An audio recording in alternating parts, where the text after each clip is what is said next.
This episode of Nerds Gone Rogue is brought to you by Killers. All John ever wanted was to be normal, but the grisly murder of his parents when he was just a child left something terrible brewing inside him. John was a killer, a fact he'd accepted as he now lived on the streets, looking for a place he belonged in this world. On a night that seemed like fate, while on a train heading west, a stranger intervenes as John is on the verge of his most recent crime. His name is Professor James Conrad, and he asks John to come live with him and a group of young serial killers he has taken under his wing. Together they search for a purpose in their murderous ways. It isn't long after a new sadistic serial killer begins to terrorize Seattle, and throwing a wrench into all they are trying to accomplish. Time seems to be running out for the group to find the answers they are searching for. Where will they go? What is their purpose? And with the killing closing in, who will survive the night? Written by C. Benjamin Doyle, Killers is available now on Amazon and Amazon Kindle. Get your copy today.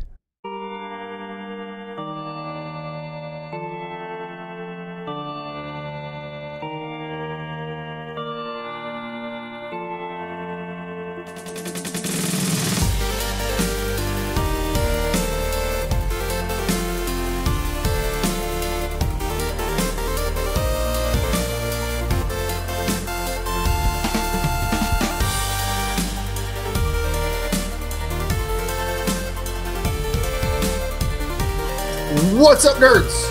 Welcome to Nerds Gone Rogue, episode 91? No, 19. It's episode 90, right? Yeah, episode 90. Put a smile on your face. It off some serious Lee Navarro vibes when you made that intro, by the way. Really? It was kind of. I have been listening to a lot of their old stuff lately. I don't know why, but I missed that show. It's because we miss them. I mean, yeah, definitely. Anyway, my name is Matthew Keel. I'm apparently hosting this shit. Corey, our video in chief. How are you, sir? Fresh off of PAX. I'm good, man. I'm strangely tired and refreshed at the same time. Jeez, I don't know how that happened. And you got a PAX Plague of Brewing? I do. I have the worst headache I've had in a decade. And some a long time. snifflies. Yeah. It's been a while since I've been sick, so yeah. Yeah. That sucks. Moose, Mouth from the South, how are you, sir? Doing pretty good, man. Doing pretty good. It's Monday. Monday was easy. Didn't have too long of a day today. So that was nice. You know, better than usual. So work's getting better. Yeah. So that's always a plus. Came home, hung out a little bit. Now I'm here. And I will say it. Hello to the chat. We've got Andy Cool, President accounted for, as always, and Captain Canada. How are you both? Yeah. Glad you guys have decided to tune in tonight. Thank you both. Gentlemen, what have we been playing? We talk about video games here. To the big show. Yeah. Oh, hey, Deshaun. I did not know you were in the house. I didn't see him join. Deshaun, yeah, I didn't either. Yeah, awesome. Deshaun. He's always here. Well, I don't think he said, hey, that's why we didn't know he was there. Yeah, I mean, unless someone talks, I don't really know. So yeah, because I have the chat popped out. Yeah, same. I can't have the video and the chat running in a separate video, otherwise my computer comes to a crawl. So I learned to, because this computer is a 2008 model. So I learned to pop. Yeah, I learned to pop out the chat, and I'm now I do that, and I'm I don't even pay attention to the video or whatever. Yeah. So, because I think it tells you how many people are viewing and whatnot. It says it in the bottom right corner of what I see. I don't know if you guys see it. It says 3 viewers, and so. No, probably because you're the host. That's why you see it. Okay. Yeah, I don't see it. Yeah, I don't see it either. It was a free computer, Andy, from my dad, so I ain't gonna complain. Thanks, Dad. When I upgrade, I will get a new one. I got my computer for $3.99. Yeah, exactly. I didn't buy it, and it works just fine for what I needed to do. So I ain't got no problem. All right, Moose. I know Corey's got a bit of a list. So you and I. Yeah, let's jump into what you and I have been playing. What are you playing, sir? So I'm trying to finish up. Tell me about your weird wild turns in Gravity Rush 2. Ah, Jesus. Before I lament about that, I do want to mention I did start. I've been playing some Bloodborne. with some viewers and some peeps out there having some fun with it. Some people in Fathers of the Grind, Nerds Gone Platinum. So that's pretty cool. Trying to help people, you know, find their way through Yarnum. So that's going pretty well. Kind of put that, like, I remember, like, I don't know if I told y'all or I mentioned it in here. It might have just been on NGP, but like I was going back and playing it from scratch because like the community like had a sudden surge because it was a PlayStation Plus game. Well, right now I'm just to the point where I'm just helping people if they need help. So I'm playing other games now instead of like just coming home and playing that. And so, so Bloodborne, I've jumped. Jason and I have. We're like we've got some MMO in our blood. Like we've put some time in with MMOs, mainly WoW, for the two of us. And so I'm glad I didn't drink that water. Well, it's not bad. It's not bad water to drink. But anyways, so he jumped on. He was in the Terra beta, I believe they put out before they launched it, and so he was enjoying it. And it's a free to play game, so it's free to play. So I jumped into Terra a little bit this weekend. I'm enjoying it. I like it. I actually like it more than Elder Scrolls Online.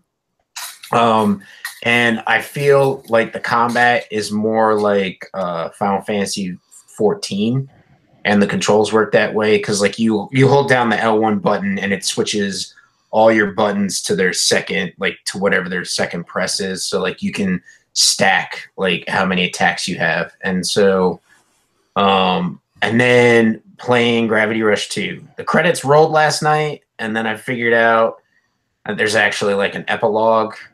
And so now I'm playing through the epilogue, and I'm like ready to put my head through a brick wall because I'm like, this epilogue is way too long for the end of your story. Like you already rolled. I think the problem is because they already rolled the credits. Like I already beat the main villain of the game. I don't know. There might be something else I got to do eventually, but it's not like I'm trying to like discover what's going on with Cat and Raven. That's pretty much where I'm at right now. Like that's what the epilogue is for, like wrapping up their story, I guess. And so now it's just like what am I gonna do doing all this nonsense? Let's just tell your story. Like they do a great job with like the cutscene. They're doing that Return of the King thing, aren't they? Where it just takes forever to end. Right. I'm like, I've put like how many hours into this game? I've enjoyed it. Don't bog it down by doing like a super long epilogue. Like they do a beautiful job. There's no like animated or full motion cutscenes. It's like a storyboard. So like it's like a comic, and you sit there and you just like as you read, it's a lot of reading. You just hit X to go through the story, which is cool. They could have just did that at the end, like after the credits, you know. And but now I'm like running around. I'm like, okay, what else I gotta do? What else I gotta... Now there's like puzzle solving and all that stuff, and I'm like, for crying out loud, just like let a person finish a game, you know. I remember last week I was playing. I was trying to play Gravity Rush 2 while Alan Hennon was playing Assassin's Creed Origin, and he's like, this is just so ridiculous. He's like, how bloated this game is. And I don't feel like Gravity Rush 2 is that bloated as he thought Assassin's Creed was, but I feel like it's getting to the point where I'm like, guys, just trim some fat and like get to it. Let me get to the end of the game so I can beat your game and enjoy it, you know. Assassin's Creed Origins, I put 80 hours into Assassin's Creed Origins and only finished about 60% of that game. Right. Like it's so big. That game is so big. Well, he was saying how like he feels like you can beat that game in like 20 hours if they cut out all the needless bullshit the bloat that they put in it to make their game longer, you know? Yeah, I mean, I think, I don't know. I feel like games these days put a lot of bloat in them anyways, just so people feel like they get their money's worth out of it. And like sometimes bloat isn't a good thing. Like for me, a prime example is Uncharted 4, where I feel like that game could have been 7 or 8 hours shorter, or like 5 or 6, 7 chapters shorter, and would have made all the difference in my enjoyment of that game. Because there's about 5 or 6 chapters in the middle of that game where I just felt like I had to slog through it just to get to the part like where I felt like I was enjoying it again. I felt that way with felt the same way. I felt that way with Last of Us. It was just like fucking same thing again, over and over again. So, but anyways, I feel like a lot of modern AAA games suffer from the counting word count on a book report syndrome, where they have to make sure they hit this amount no matter what. Yeah, I mean, your teacher says I need 200 words, and you're just gonna pad it with like thes and ahs and ands specifically to get it to that word count. And I feel like a lot of that is. I mean, honestly, a lot of people would benefit in a weird way. A lot of people would benefit from Far Cry 5. Just turn in a shitty short one, and you're good. Far Cry 5 story is shitty. It is terrible. It is terrible. Like, and what sucks is like their opening salvo is brilliant, and then everything else just takes a big shitty nosedive. Okay. And then on top of that, like the moment to moment gameplay, fun as hell. I mean, it's and that's standard for a Far Cry game. I'll go into that more with what I'm playing, but like I feel like they're aiming at length, like that's your measuring stick for quality, whereas length isn't always what matters. And I agree with that's you. what she said. You're welcome. Nice. What else you playing, Moose? Anything else? That's pretty much it right now until I'm trying to. So I was going to trade in my PS4 for a PS4 Pro. I was going to do it this weekend, but then I was like, I'm so close to beating Gravity Rush 2 that I think I'm going to try and do it and trade it in Saturday, because I think the deal ends on the 15th, which I think is Sunday. And so I'm just going to trade it in on Saturday and try, get my money's worth and reserve the God of War PS4 Pro, because I think I'm getting to the point where I think my PS4 is like from 2014, so it's kind of getting loud, but it's not too loud. So I know I'm not going to get a PS5 like year one. Like I'll probably get it like a year or 2 years into the cycle. So I want my PS4 to last a little bit longer. So instead of having to like outright replace it from it completely failing, I'd rather try and trade it in and get some value, towards an upgrade. So that's what I'm trying to do. Plus, just freaking Dark Souls is going to be awesome on Pro. So is God of War, and so is Spider-Man. So, but anyways, I think Phillips is talking about Uncharted 4. Okay. Yeah. I think, dude, I was not really that interested in Spider-Man, and then like the stuff that came, like Game Informer started doing this week was awesome. So yeah, I missed all that, but I think it looks good. I don't want to know any more about it until I read some reviews about the game. Like a lot of people I know have pre-ordered it. I'm probably not going to pre-order it. I'll probably just buy it the day a review comes out, unless like the pre-orders are extremely good for it, So yeah, because I'm kind of concerned about the QTEs. Like I don't want a lot of quick time events. Like I want to be more in control than like a quick time event. So if it's like, oh, they're just sprinkled in here or there, it's like a nice touch to the game, then I'll buy it. But if it's like, now there's a lot of QTEs when you're like moving about the city, interacting with enemies, like as far as like that scene with the helicopter where they're like flying the, I believe it was a safe. They robbed a safe. So they're like flying the helicopter with the safe through the city, and you're like you're dodging things. It was the first trailer of gameplay that they showed. And I'm just like, I don't want that. Like, I want to be able to like control Spider-Man and figure out where I got to go and what I got to do, Yeah. So I don't know. It'll be interesting to see when reviews come across. So yeah. Sony, get it right. Did someone just freeze? I think Corey just Corey. froze. I think Corey. I think he froze. Corey's frozen. Well, I did that with my mind. No, now there he is. I just saw him moving he's in. back. He's released. I froze. Okay? Yes, you froze. Okay, so I've been playing a few things this week.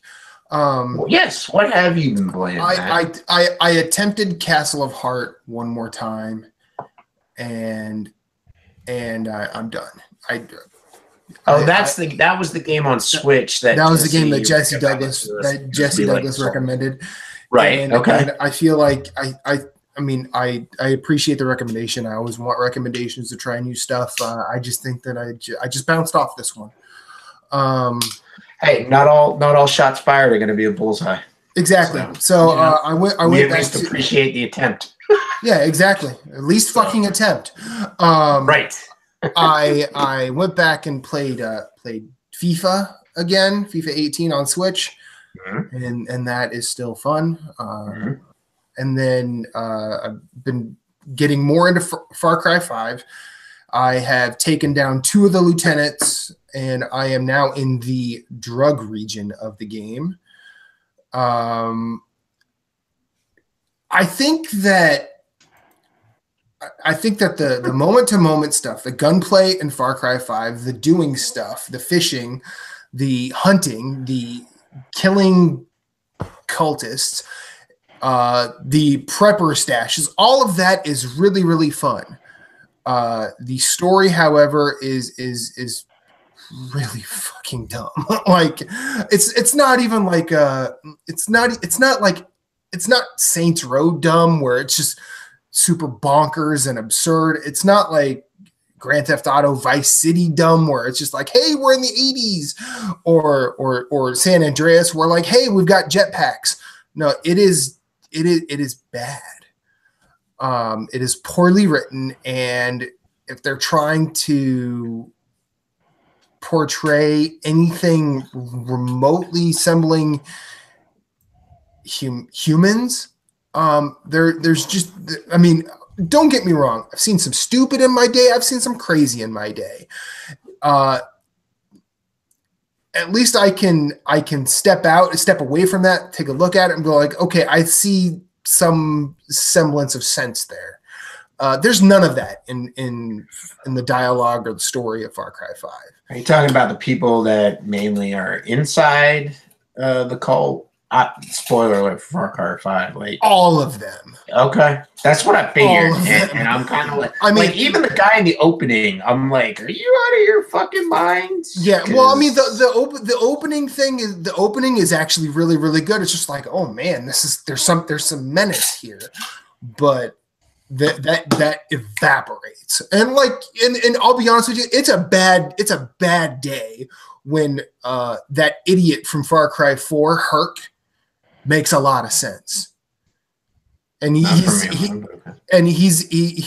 still dumb as a bag of hammers, but at least he makes some sense in this world that is absolutely senseless. Now, I will, and I say this knowing full well I am going to try and platinum this game, and that also speaks to, hey, gameplay is what matters, and that's fun. If you put headphones on, put the thing on mute, don't listen to anything anybody tells you. You just kind of have to know what your goal of each little mission is, and you're good. Prepper stashes, still cool. That world is still beautiful, and there is enough good outside of the story it's worth playing that game. And I'm still having a ball. I will still try the DLC when it comes. But my jeans. It's not good. I also tried Minute. Ooh, Minutes.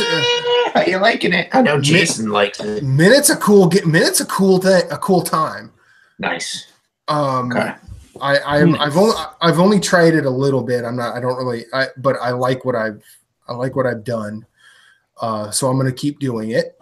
And then I also tried a precious little game called The Adventure Pals. How's that? And that game is cool. That game is really, really fun. It starts off with a bonkers premise where you wake up your birthday morning and your dad has you blow up a birthday cake with a bomb so you can get your birthday present, which is a giraffe who is your pal. His name is Sparkles, or its name is Sparkles. And you go on a platforming adventure because your dad gets kidnapped by Mr. B, who wants to turn people into hot dogs because reasons. That's literal story. And you have to go to bandit camps, get rubies, so your mom can watch the lighthouse that keeps pirates at bay. There's a lot to unpack with this game. It's really, really fun. And, I plan on unpacking it. However, the real revelation here is there's couch co-op, and my girlfriend, Reba's been playing. She saw this game and she's like, I want to play this. And I'm like, all right, we're gonna play this together. She's like, we can? Well, anyway. What kind of drug would you like to try? anyway, no, it gets better.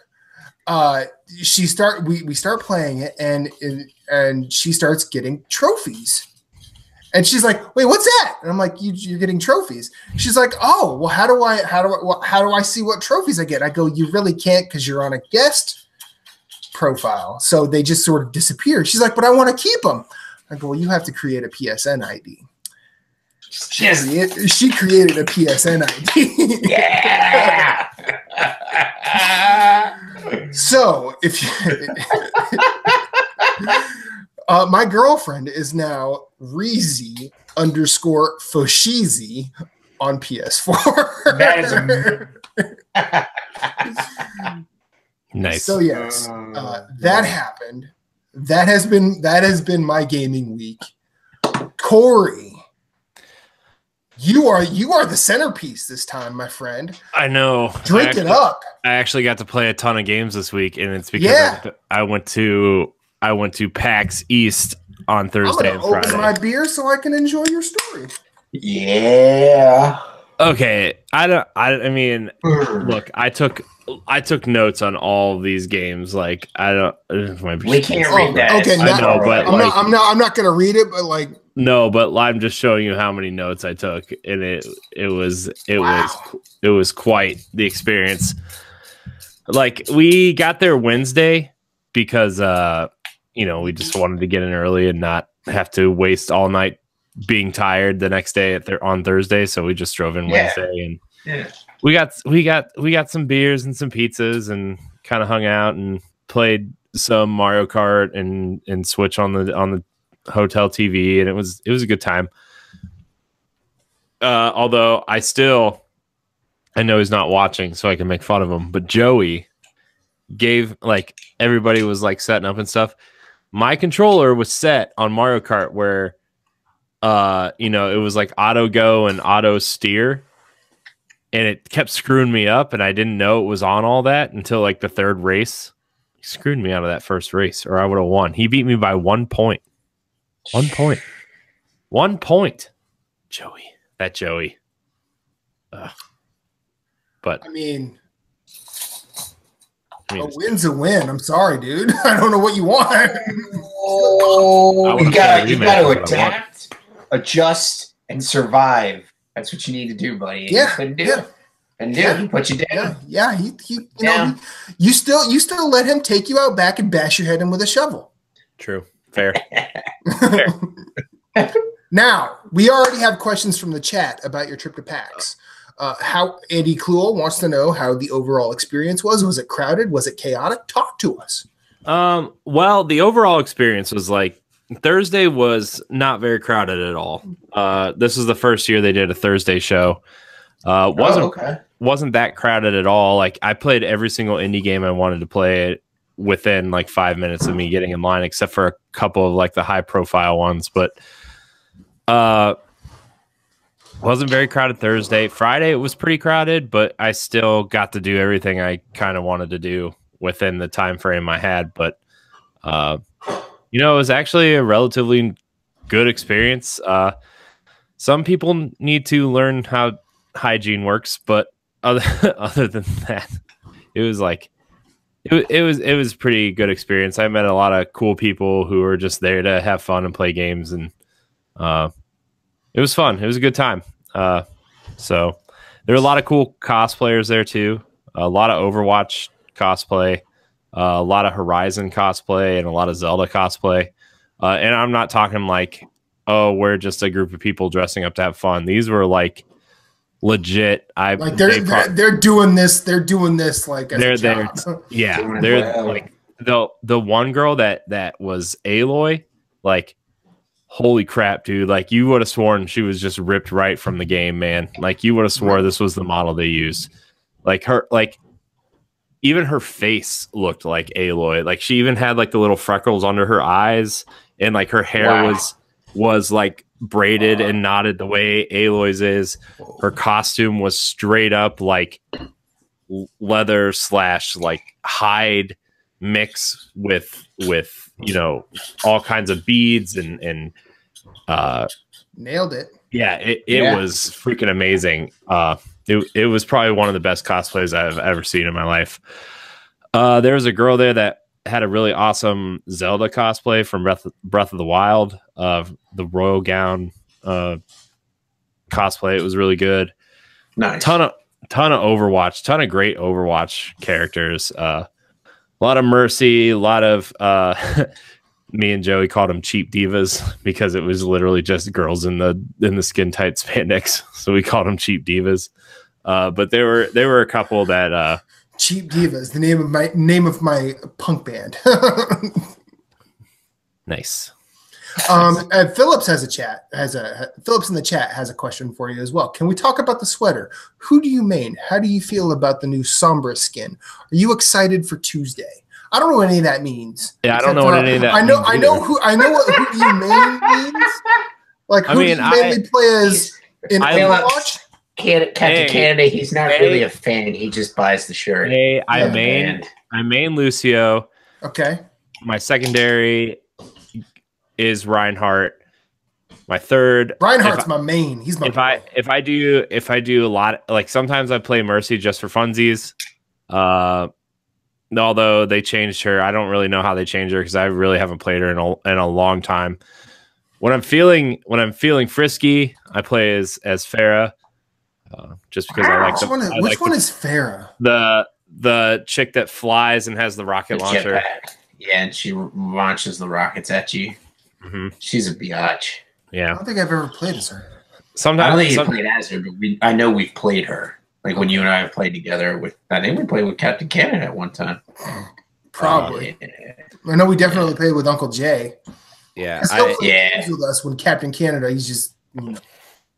I enjoy Reaper. I enjoy Tracer. I don't use them a whole lot though because I know usually when I get into a game, I know my strengths and I really don't want to piss anybody off. So I usually try to play to my strengths. Usually that's Lucio or Reinhardt for sure. Depending on if it's a defender or attack. So I like Soldier. He's my main. If not Soldier, I'll go with Tracer. Yeah. I really like Reaper though. If I like really kind of want to go on the offensive. Yeah. I think Reaper has a lot of style. Yeah, Reaper's cool. I played Ana for a while, but I don't know. I find that I am not great at shooting people. Oh, look who's visiting. Bagel. It's Bagel. He's barking at somebody. Hang on, I'm gonna see if I can figure out. He needs his cream cheese. Cream cheese. No, he doesn't need that. Cream cheese. You're welcome. That's like about. So, but anyways, yeah, this was the Overwatch League hoodie that the Blizzard booth was selling, and I just had to get it. I didn't win it or anything. I just bought it because I like how it looks. I like the two-tone look, and I'm fan of Overwatch, so I bought it. Nice.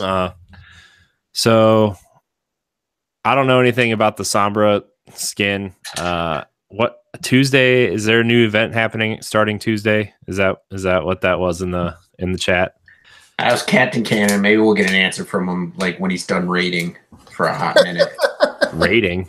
Well, he plays he plays WoW while he listens to us. So he's like he can't even spell yes. He was just like YE, and then he hit you. He's doing TV right now. So cool. Fair. Speaking of Overwatch, you know what character I would love to be good at? That's what he was. I think that's what he's saying is coming new. Is that Tuesday they're announcing the PVE side? The new Overwatch. PVE event. Yeah, that's pretty cool. They were talking about it while I was there. Yeah, I couldn't really remember. I still don't really know what the PVE event is, but I don't. Look, I'll play it when it comes out. I don't really need to know what it is right now. I still have my copy of Overwatch. Maybe I'll try it. Yeah. But let's see. So PAX was pretty awesome. We all had a good time. We were all kind of like doing some competitive stuff, some co-op stuff. Like some of the people I went with were playing in the there was a Brawlhalla tournament there, and they almost beat the devs. They were really close to beating the devs, and they got shirts for getting really far. So that was cool. Hi, Bagel. Hi, Bagel. Hi, Bagel. Hey, Bagel. So that was cool. We played. I played so many games. I probably played like 35 to 40 games while I was there. So I got a question then. We'll help with the discussion. What were your top 3 anticipated games and viewing going into PAX, and what are your top 3 coming out of PAX? He says hi too. Oh boy, my top 3 most anticipated games going into PAX. Shovel Knight, King of Cards was one. Okay.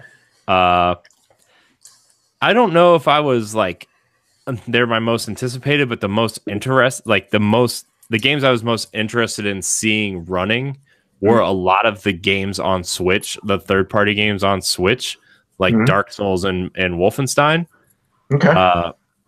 But they weren't really like games that I needed to like.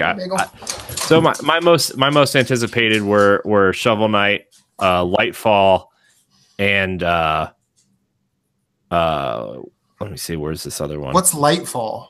Lightfall is a fast-paced platformer where as you're speeding through the levels, you can create your own platforms on the fly to get to places faster. Okay. How I described it to Ed and Jesse this weekend was like this is what Sega needs to look at if they want to make Sonic relevant again in a 2D space. Sega needs to look at how Lightfall moves and how the level design is, because the level design and the character movement reminds me a lot of Sonic if Sonic was placed in 2018. It's very fast. The level design is very vertical and rewards exploration, but you're not like you're moving fast through the levels, but you're not moving so fast that you're not appreciating the levels. The levels are designed in a way to move fast, but you can still explore and appreciate the design of the levels while you're moving fast. And I really think like I don't know how or why this thought popped in my head. I was like, man, Sega needs to look at this and make a 2D Sonic game like this. They need to add a new mechanic to Sonic. Yeah, and get rid of a lot of the old ones. Like if you want Sonic to move fast, look at Lightfall. It's a 2D platforming exploration game where you can create platforms on the fly to reach different places on the map. There's 3 different distinct blocks. There's the blocks where you create platforms, the power blocks which power vehicles within the level, and then there's lore blocks, which you use to open up these shrines where you can go in and learn about the lore of the world within the game. The platforming feels smooth. It feels like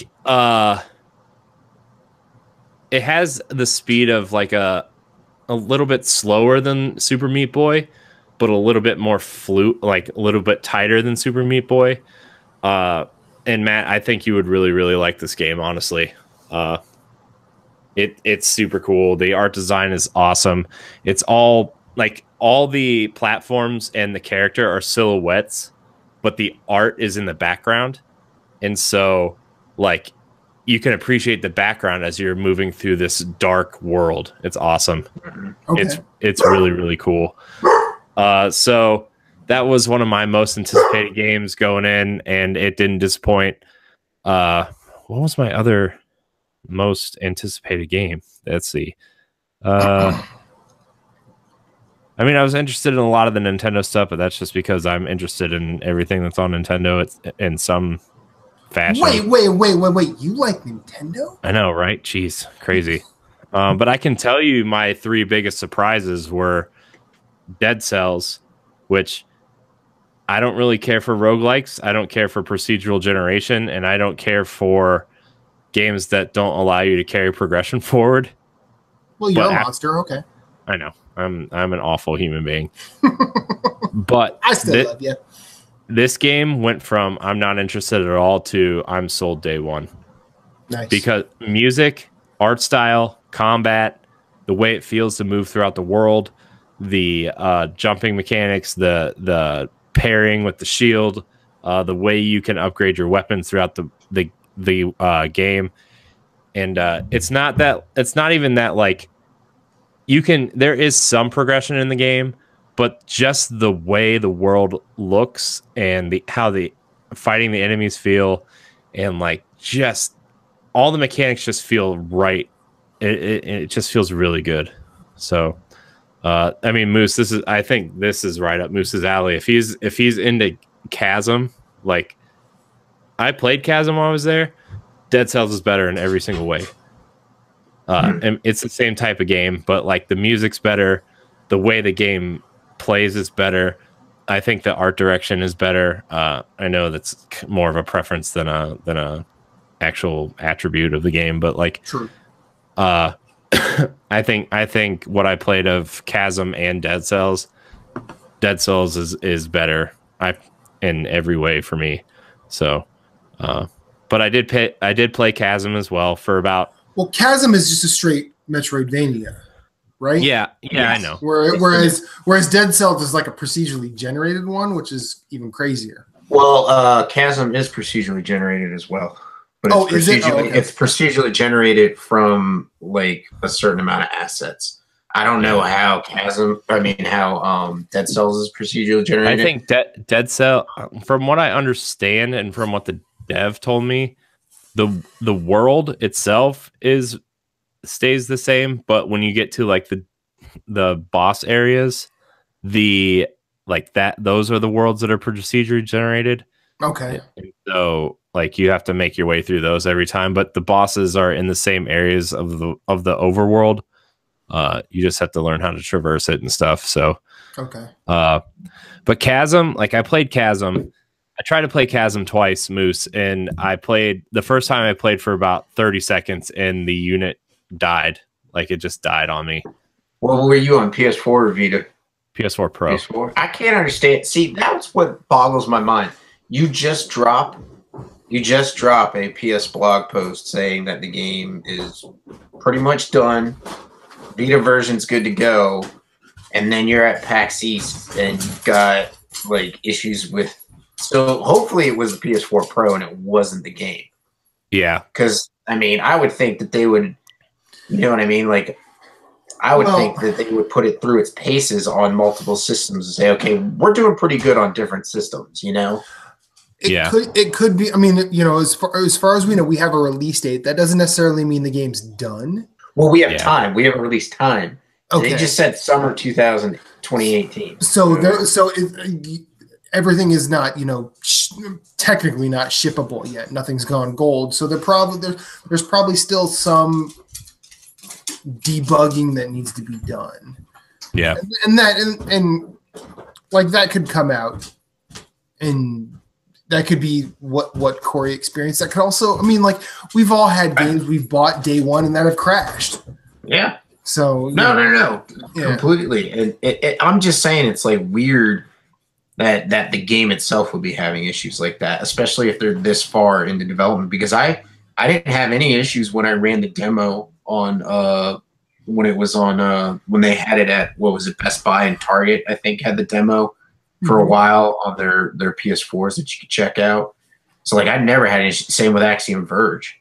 So it's just weird that their game would be having issues. But anyways, you were saying you paid it 30 seconds and it broke down, and then and so I kind of walked away and did something else, but then I came back to it, played for about 6-ish minutes, and it did the same thing. Was it the same unit the second time you played? It was. Did they only have like one unit to play it on? Yeah, like a lot of the indie stuff at the PlayStation booth, everything was like one unit.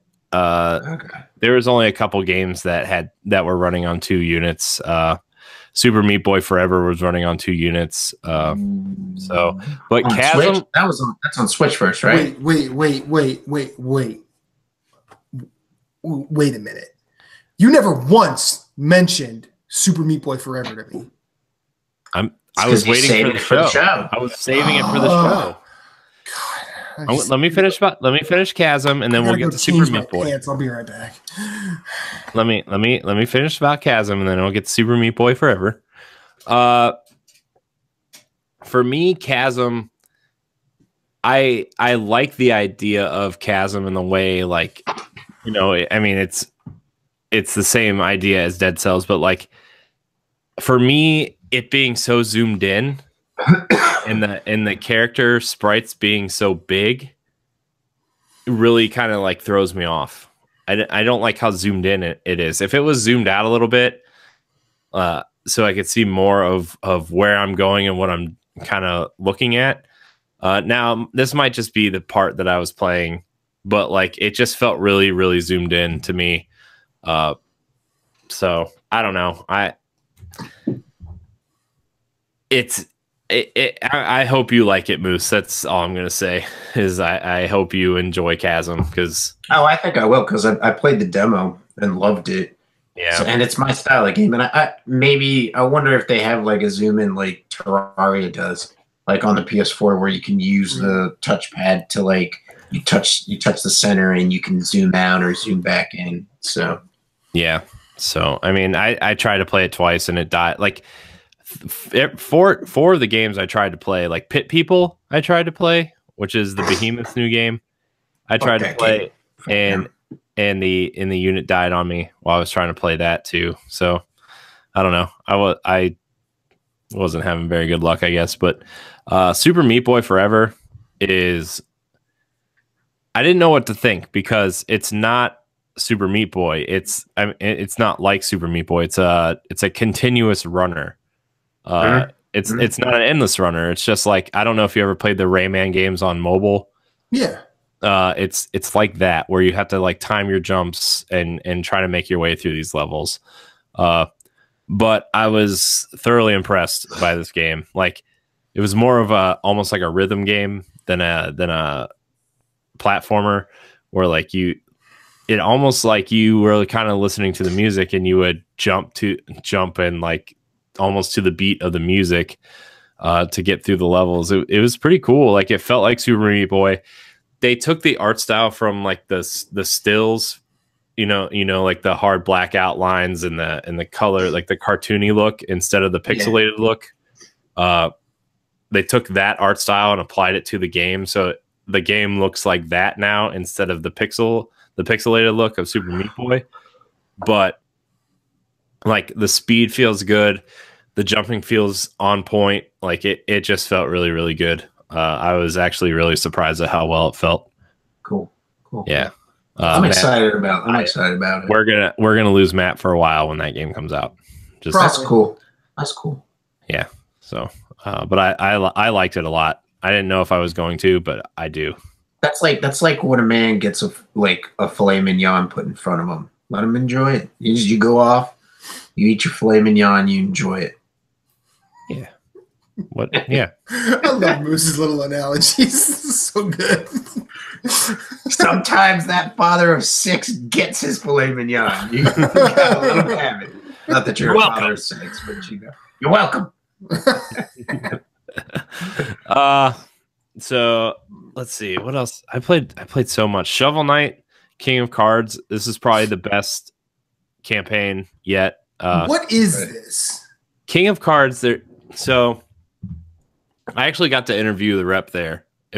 I actually got to talk to him for about 5 minutes and ask him questions about the game and stuff. I played the platforming level, and then on Switch, I played the platforming level on Switch, and then I played the tavern card game on Xbox One. And so King of Cards is kind of like Shovel Knight and Spectre Knight kind of fused together, where you have your hub world, which is the castle, right? And King Knight wants to become king, so he's on a quest to take over the 3 kingdoms, which they told me that with King Knight, it's about 3 times the size as the original Shovel Knight, and there's actually 3 world maps now instead of just 1. So in order to gain reputation to become king, you have to play through each world map. And as you progress through the world map, the story advances. And as the story advances, you gain rep to become king. So as you progress through the platforming levels, you advance the story. And then in each world map, there are different towns that you can play this card game. And so the card game is almost like I explained it to Ed, like it's a match, almost like a match 3 puzzle game mixed with Texas Hold'em, where like you have to play these cards and you lay down your cards, and then once you match 3 cards, you have to make sure that those 3 cards have a higher point value than the player across from you, and whoever plays their hand wins the round. And so you go through and challenge the different townspeople to this card game, and you build a deck as you're progressing through the game.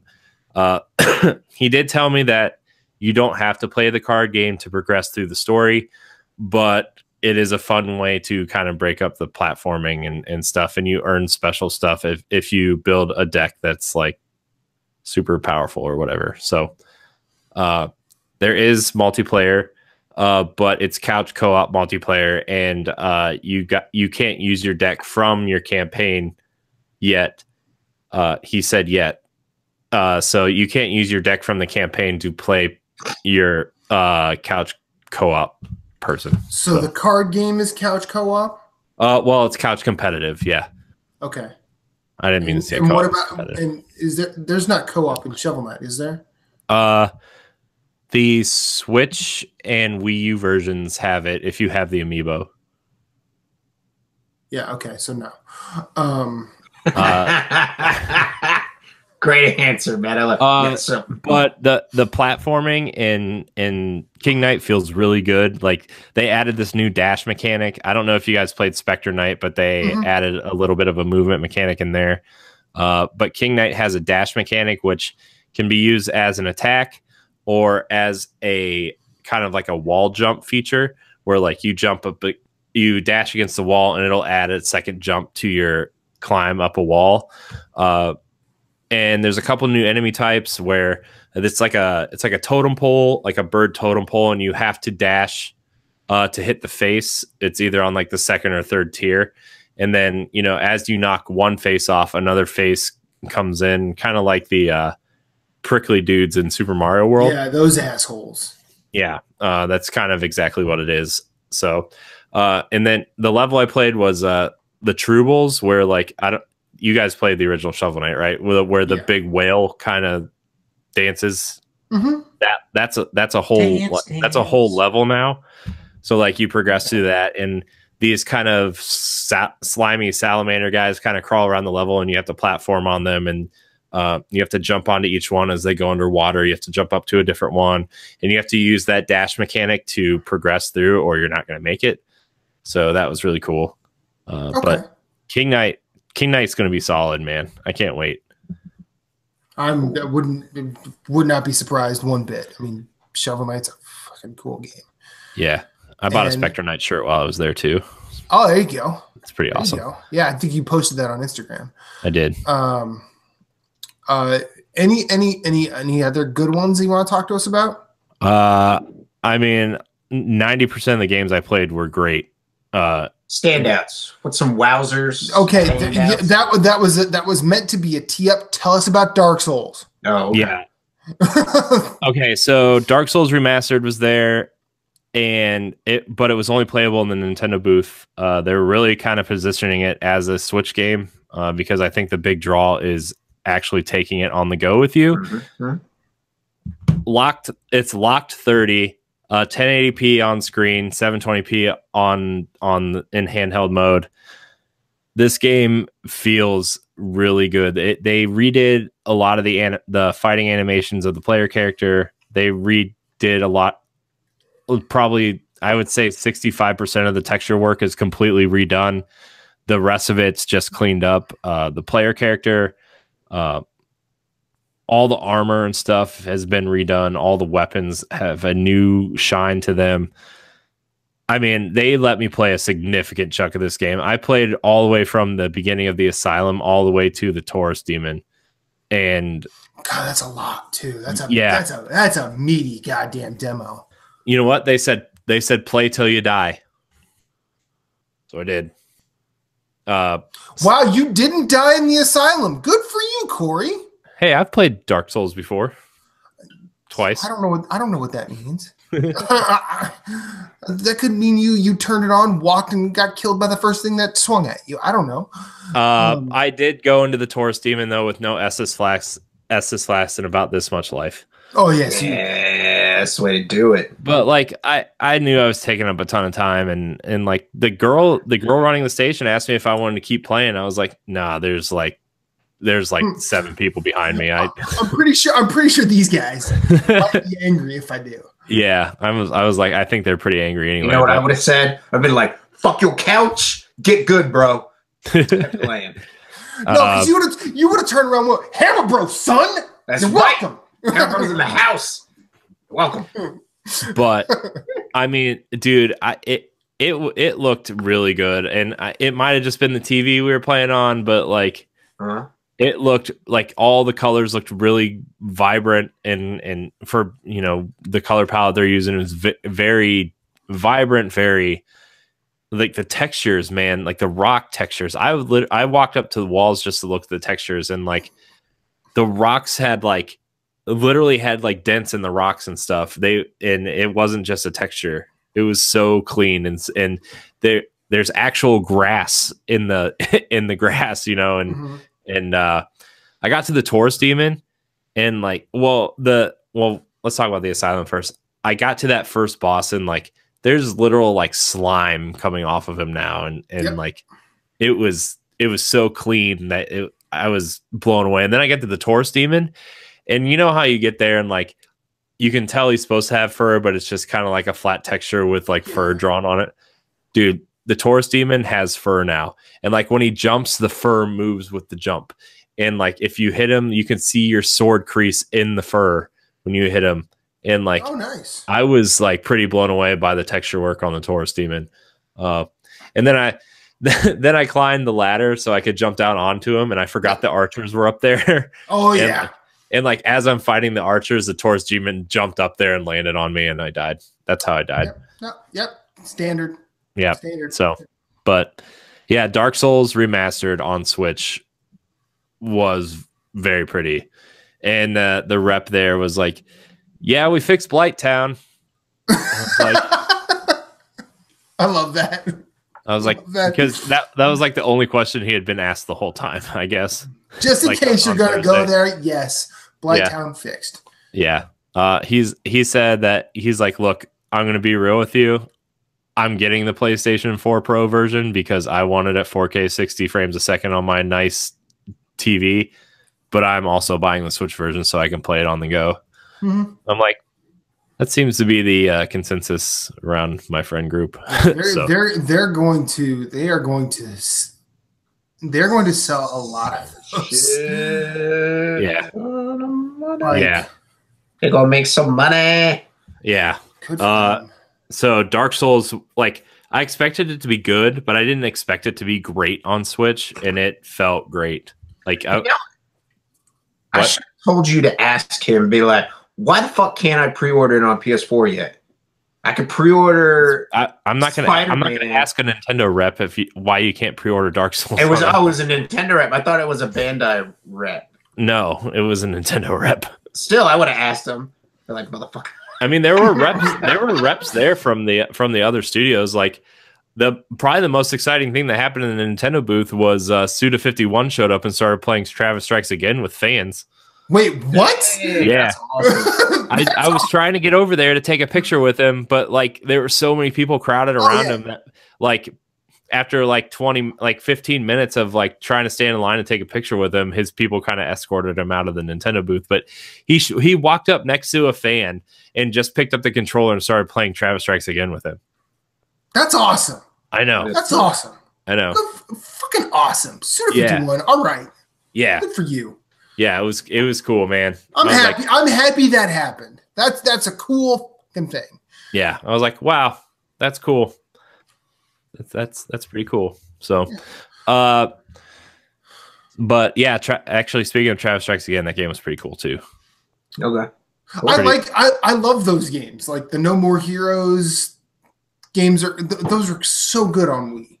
Yeah, it was cool. It felt really good. It felt like a mix between like if Bayonetta and the Batman Arkham Combat had a baby. All right. And went top down. I always wanted to play Killer is Dead, but I never did. Yeah. Oh, well. I didn't play it either, if it makes you feel better. No, I mean, you know. Yeah. Sure. Okay. Sure. Any other highlights? There's quite a few in the Nintendo booth. I mean, we talked about Dead Cells already. Yeah. Wolfenstein II on Switch. I don't know what kind of wizardry Panic Button's doing over there, but Wolfenstein 2 looks super clean on Switch. Cool. It's only running at 30 frames a second instead of 60. It's running at 900p docked, but honestly, if you would have told me I was playing it on a launch Xbox One and not a Switch, I would have believed you. That's how clean it looked. And then I saw it running next to like the PS4 Pro version. I'm like, whoa, that looks not as good. You're just like sitting there holding your controller. You're just like, whoa.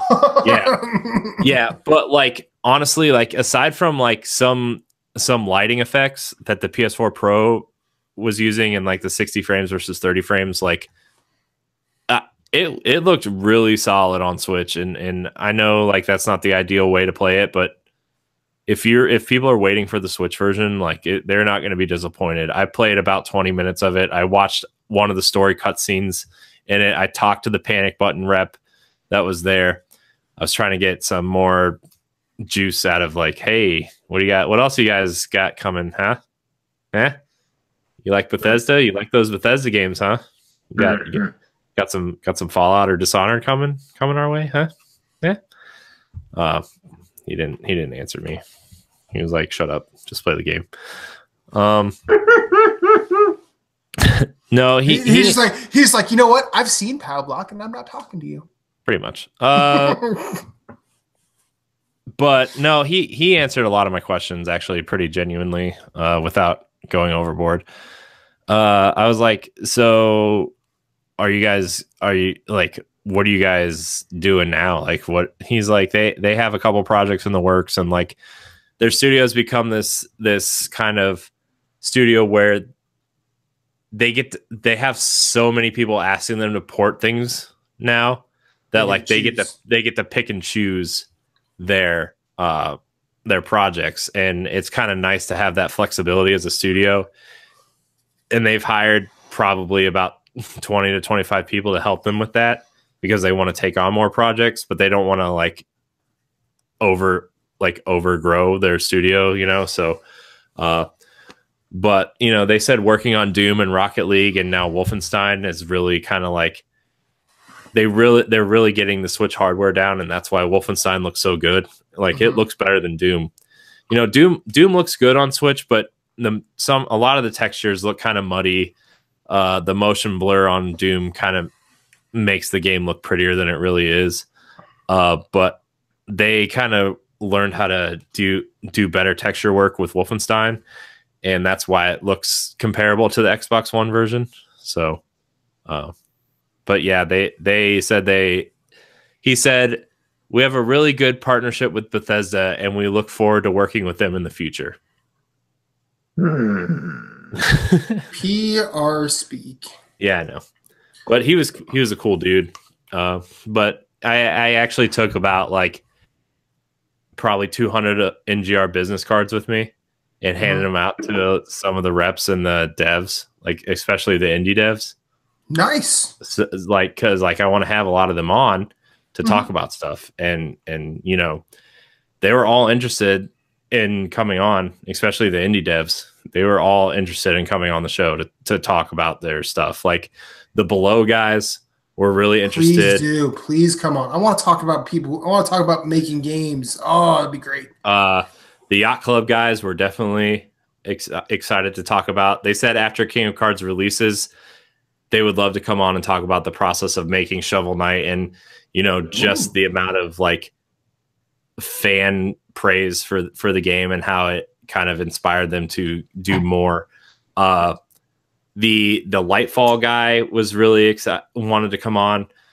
So a lot of these devs though, like when we ever have them on, their first language isn't English. So like, that's fine. Talking to the Dead Cells guy, like I had to, I mean, I'm not trying to be like rude or anything, but I really had to like pay attention to what he was saying because they have really thick accents. Yeah. Enunciation, motherfucker.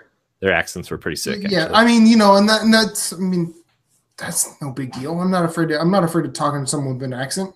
Yeah. And so like I gotta deal with Moose. He's got a Southern accent. Moose, this one's gonna tickle you. This one's gonna tickle you. Moose, this one's gonna tickle your fancy. Guess who once I told about Nerds Gone Platinum? I have no clue. Drinkbox. Oh yeah. What they nice. They would be happy to come on and talk about Guacamelee too. Oh yeah. All right, I'll have to reach out to him. So I told them I said it was our third highest downloaded podcast on the service. You're such a dick. You know it bounces back and forth between Pow Block. No, congratulations, by the way, though. Last week, Nerds Gone Platinum hit the big 10,000 downloads. So yeah, congratulations there. Very nice. Yeah. People like to listen to us. Yeah. Sure. I think they just feel bad. Jesus, man. All right. Okay. Before this becomes a prick waving dick fight. No, but it was cool to like kind of talk to these devs and them being like interested in coming on. It was kind of exciting for, you know, now all of us, but at the time talking to them and kind of just asking them questions and stuff.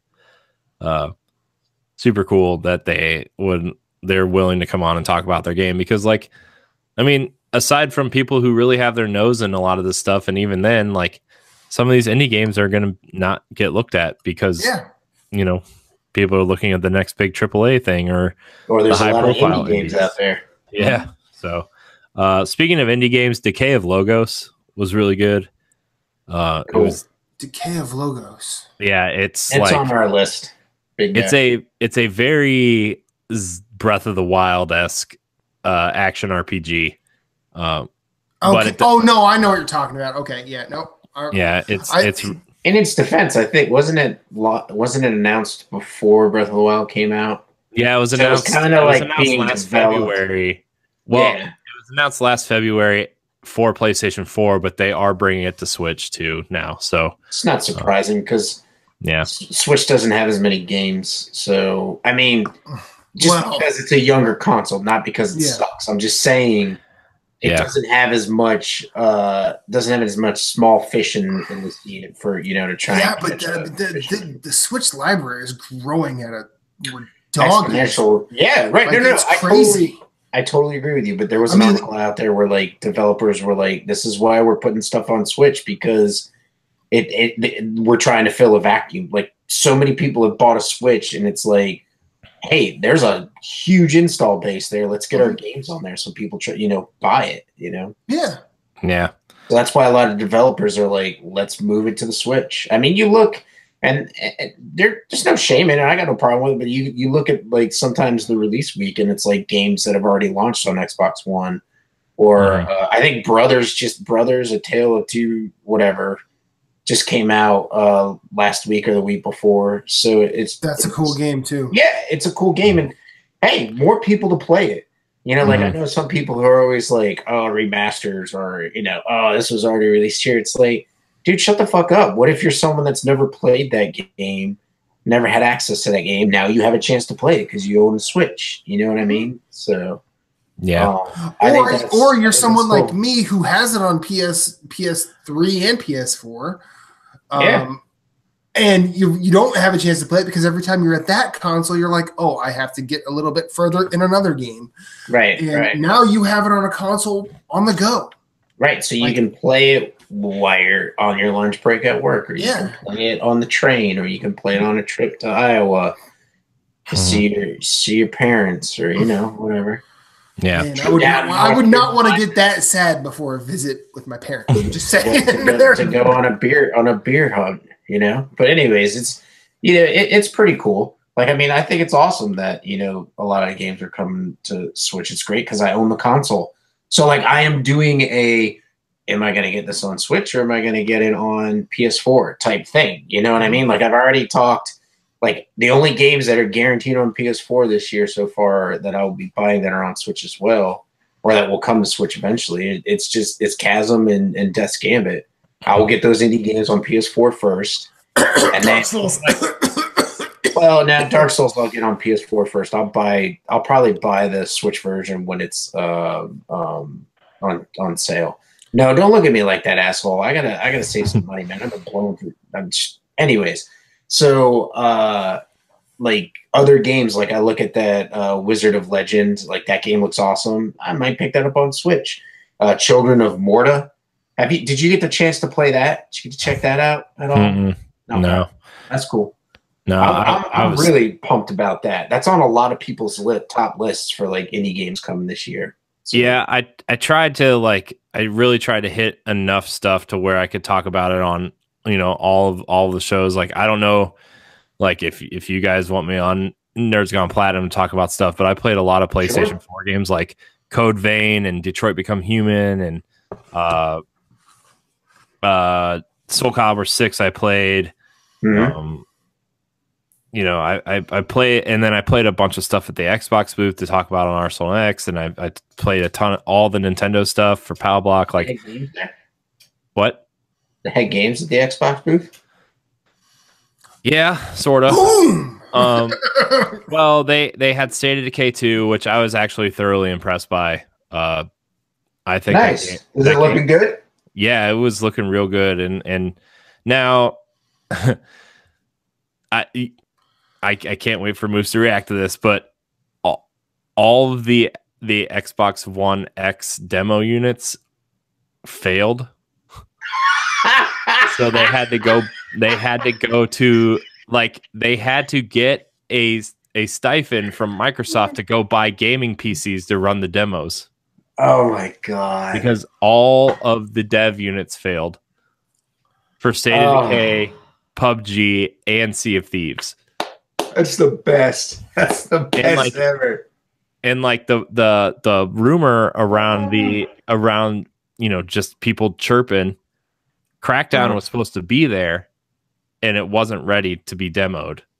So they took Sea of Thieves again instead, which is good for Sea of Thieves because, like, I think that game needs people to play it to see what that game actually is.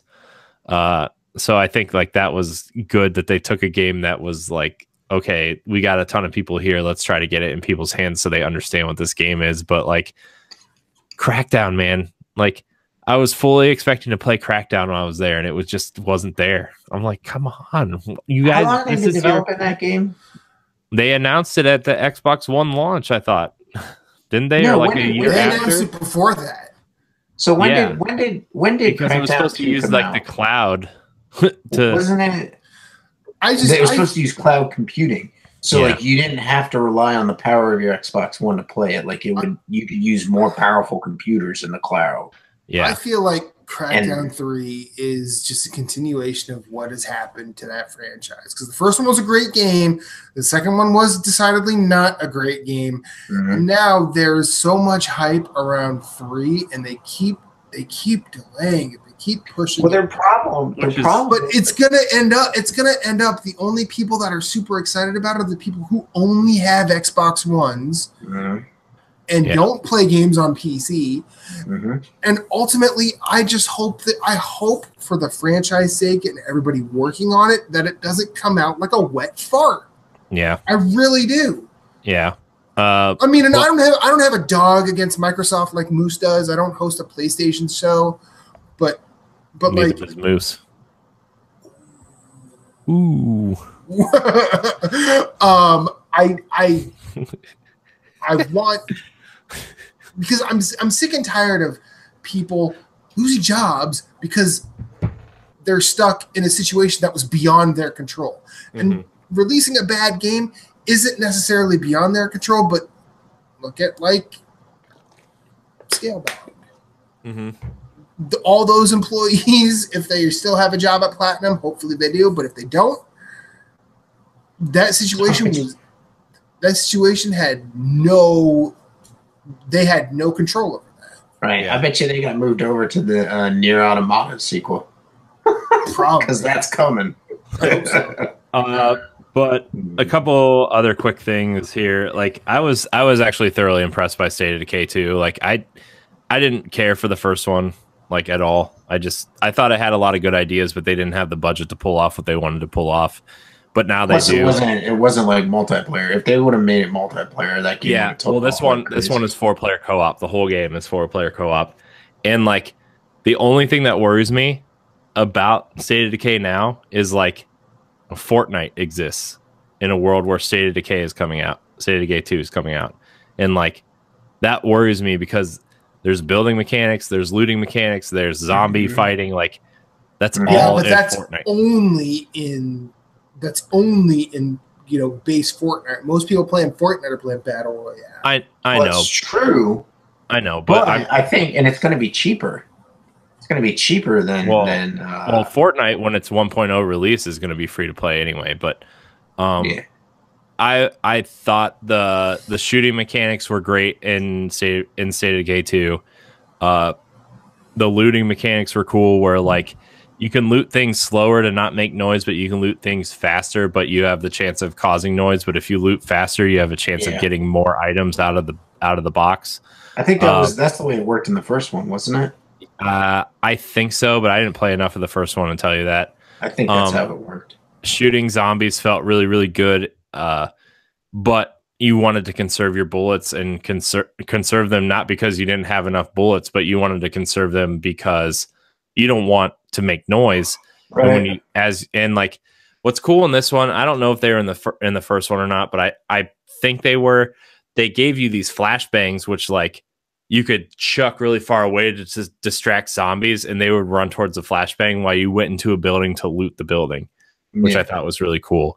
Like I said, the shooting felt really good. They had a couple of guys from the Coalition come over to work on the shooting mechanics because they had such a hard time with the first game. The environment is really pretty. There's a lot of like structures that you can go into, and it's surprisingly vertical. Mhm. So that was cool. And me and my friend were playing a co-op session, and he decided to steal a car, and I jumped in the car, and zombies were jumping on the car and stuff, and he was like fishtailing to get them off the car, which was a really cool thing to see. Like Mhm. that little detail was cool.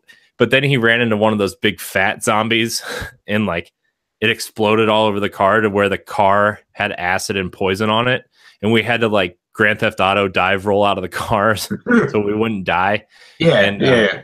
and where we were, we went into this farmhouse, and it was just me and him, and we got overwhelmed by zombies. And it would have been cool if we had 4 people, like 2 people looting the farmhouse while we were 2 people were fighting off the zombies, but we just got super overwhelmed at that point because the car exploded and all the zombies started running to this one location. They're like, hey, what's going on over here? Yeah, so we kind of got screwed, but it was cool. Like there's a lot of systems working there, and like there's a whole crafting mechanic that we didn't get to see, that you can build weapons kind of like Dead Rising style, Mhm. to the point where like the one rep actually referenced Dead Rising as a influence of the crafting system. Right. So I think that game is a lot deeper than people are going to give it credit for. And like if you have Game Pass, like you're going to get it day one anyway. But I think this game has a lot of potential for Microsoft, more potential than Sea of Thieves does, I think. Yeah. So it was cool. Decay 2? Yeah. Okay. Yeah, it was really cool. I played the supposedly the 1.0 version of PUBG on Xbox One, but it was still on gaming PC. It was fun. I had never played PUBG before, and I was actually really into it. So that was cool. It was good shooting mechanics. It feels like Gears of War, but that's because the Coalition did the controls for it. So Cool. And then one indie title that's on Steam only right now, and this guy, he did all the music by himself. He designed the whole game by himself. It's called Zero North, Zero West. It's a walking sim that meets Blade Runner and Tron. Like it kind of fused those two worlds together. Tell me more. And has a soundtrack similar to Stranger Things. Ooh. Tell me more.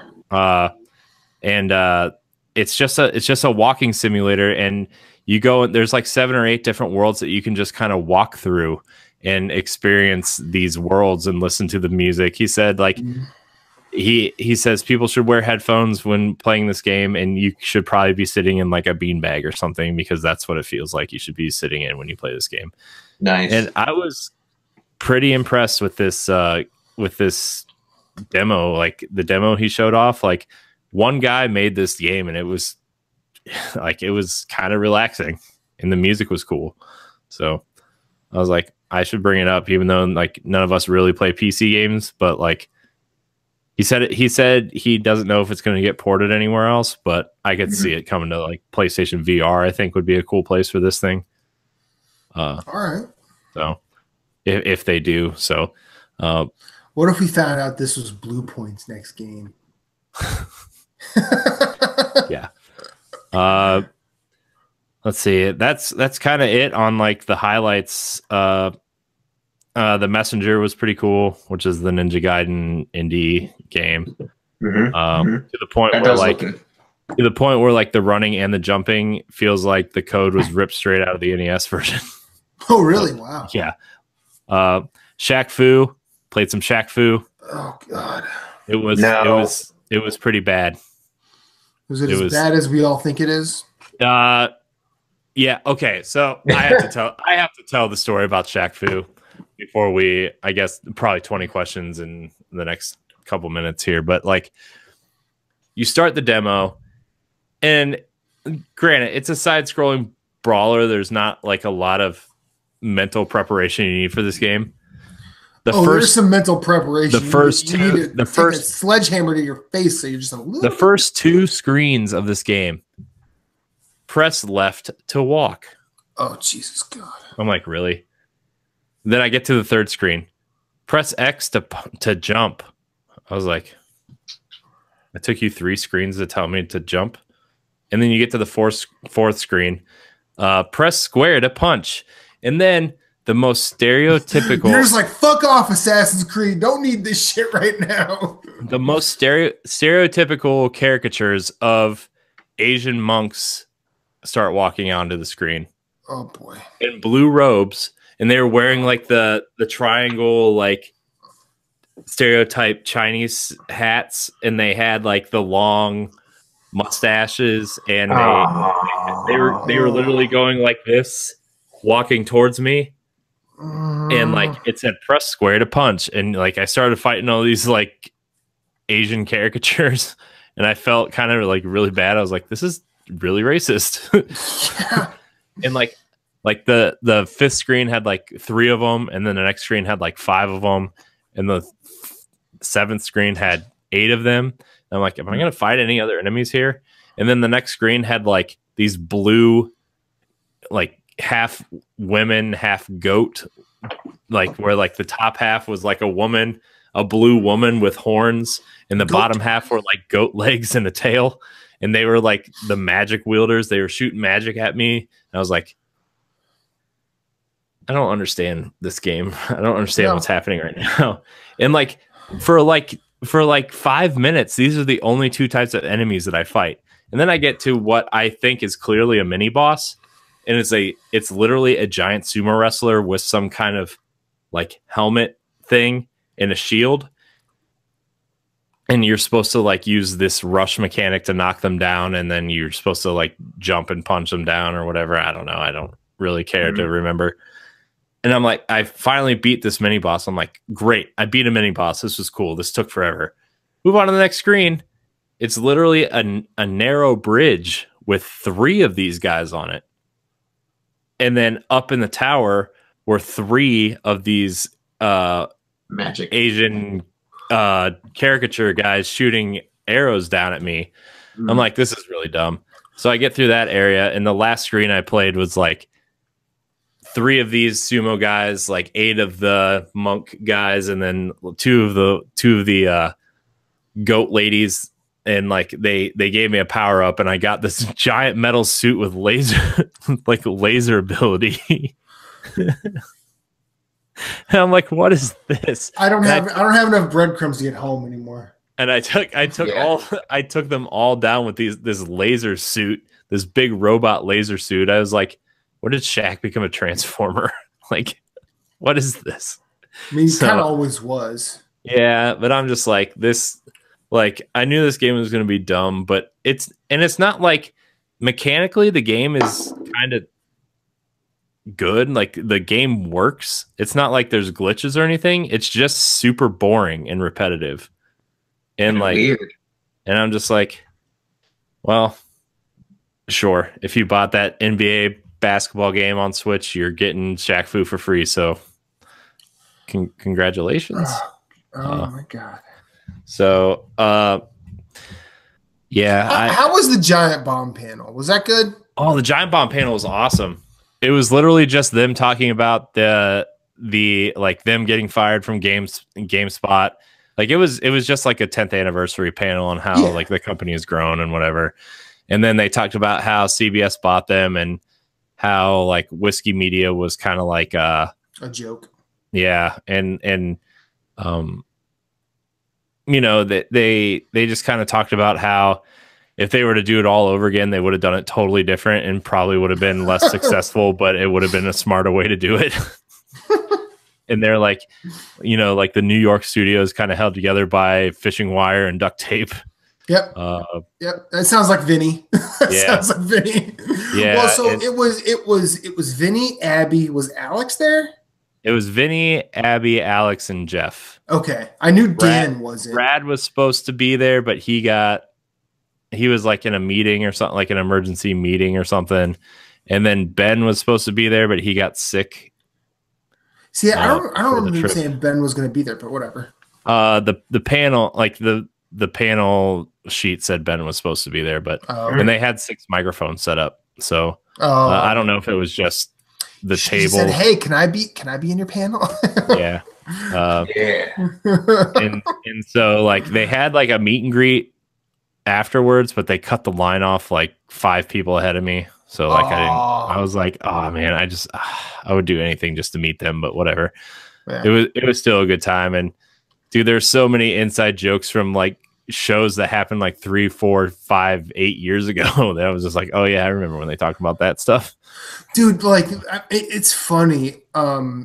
That site they have Giant Bomb Infinite now, so they're just basically randomly replaying old videos.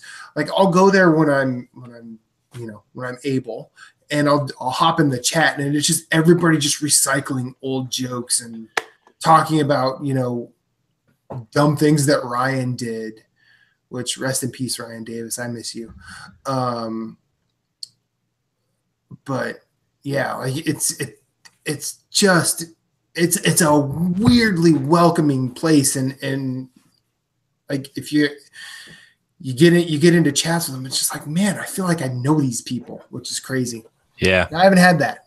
Yeah, it was awesome. I thoroughly enjoyed the Giant Bomb panel just because like they're so genuine, and at the same time like they just don't give a fuck what they say. Yep. Like ever. Yep. Which is what makes them so endearing to watch in the first place. It's just like, they work hard, and they know they work hard, and they don't care like about all the bullshit in the industry. They just do it. So yeah, it was awesome. And I wish I could have gotten to like meet them and take pictures with them or whatever, but they had such a short amount of time because the next panel was coming in right after us. So yeah, it was cool though. I can't believe I was like that close to like, what I would kind of consider our podcast, like our inspiration. Like, yeah, kind of like our podcast idols, I would call them. Just like, I know you're not really supposed to meet your heroes, but I kind of want to meet my heroes. Yeah. Yeah. So, all right. So awesome. PAX, good experience for you. You had a good time again. Yeah. It was great. 3 more games that I highly recommend at least looking at. Guacamelee 2 was cool. Duh. Below was awesome. And then a little game called Garage, which kind of reminds me of Zombies Ate My Neighbors meets I don't know, whatever other twin stick shooter you want to play. So some cool games. Below was probably one of the biggest surprises for me as well. So that's Capybara, right? Yep. Yeah. Yep. And those guys make good games, man. Those guys make really they want to come games. They are interested in coming on the show as well. So okay. Yeah. Oh man. Gotta step up our game, son. Yeah. We actually have to be professional now. We might actually have to be real people. Fuck. I don't know if I can do that. Yeah. I ain't got no problem being real, bitch. I know you don't. That's why we have you. Okay. All right. So I feel like we can go into 20 questions. Mm-hmm. Okay. Before we do, I want to just do a couple. I want to do one real quick shout out to fellow teammate Edward Varnell. He did an optional opinions where he was talking about entitled gamers, and I feel like he makes a lot of good points. You can find him on SoundCloud. Look for optional opinions on SoundCloud. That's him. His most recent one is about entitled gamers, but there's one point where he basically tagged Moose and I on Facebook, said he mentioned us. So I'm like, all right. I'll dig into this, and he actually made like a really cool statement about you and I, about how we always talk about Bloodborne and how we want to help people play Bloodborne. Mm-hmm. And he's because I was expecting him to be like, oh well, Matt and Moose are just so anti good stuff for some reason. I was expecting him having an axe grab. He's like, no, these guys want to. He's like, they like their game. They're really good at it, and they want to help other people enjoy it as well. And I just want to say, thanks, Ed. Thanks a lot. I appreciate that, Ed. I don't know if I'm any good at it, but Me I either. just like to people Me help. either. I just like to help people at it. I mean, I know that I laugh when I die, I laugh when others die, and I laugh when we win. So I feel like it's a good time. Yeah. All right, but with that said, let's go to 20 questions. 20 questions. All right. I mean, no, you that's fine. Now, is it my game this week? Yeah. Moose and I weren't sure. What do you mean we weren't sure? I said you speak with authority, but like I'm still. It's like the chalice dungeons. I have to check everything multiple times. Fucking Fair. couch, bitch. Fair. It's not fair. I knew it was his game. Oh, well, not fair. I don't know. All right. Well, it's fair for him, and I'm stupid. Okay, so the way 20 questions works, since it's my game this week, I have a game up here, and stuff about it right here. Corey and You want to Moose send me that information right here? No, Corey and Moose have to ask me a series of 20 yes or no questions regarding this game in hopes of guessing it. If they guess it correctly, each of them gets a point. If they do not guess it, I get a point. After 5 questions, they get a 2-minute huddle. After 10 questions, they get a 2-minute huddle. After 15, guess what? 2-minute huddle. After 20, 5-minute huddle. They have to have a guess. Gentlemen, who wants to ask me the first question? I will keep track of numbers and time. Ooh, he's going to do both. Ooh. I'll go first. Was this game released before January 1st, 2000? No. Is it an indie game? Yes. Ooh. Was it initially released in the HD era? Yes. It's HD era. Okay. Let's see. Was it initially released on the current generation of consoles? Yes. Nice. Okay. Nice. Look at all this information we have already. Jesus. This is more information than you guys had all last week. You're so freaking funny. I can't believe I wasted such a good game on a week where you guys weren't even playing. It's all right. I'm winning, so it doesn't matter. This motherfucker. I can't wait for next week. I can't wait. My question. Is this a side scroller? Yes. That's question number 5. 2 minutes is starting now. All right. And Andy, sleep well. Sorry you can't join us for the duration, but get your rest, dude. Sleep well. All right, man. Have a good night. Yeah. Yeah. Sleep tight. Usually he plays along with us and tries and guess, but he can't because he's nodding off, which I feel like I'm going to be at that point in about 15 minutes. I know. I wanted to go get. I was going to go get another beer, but I'm like, if I drink another beer, I'm done. So I was like, I need this point. Minute and a half left. All right. So indie game released this generation, side scroller. It's a lot of information. All right. Are we going to go combat? You want to do combat? Do you want to do? Is it like we could do art style combat, multiplayer? Yeah. Is there co-op? We could do like either like traditional platformer or like Metroid style game. We could do, but he wouldn't be that obvious. Spelunky. No, he wouldn't be that obvious either. Spelunky didn't come out on this generation. I know. I just thought of that after I said it.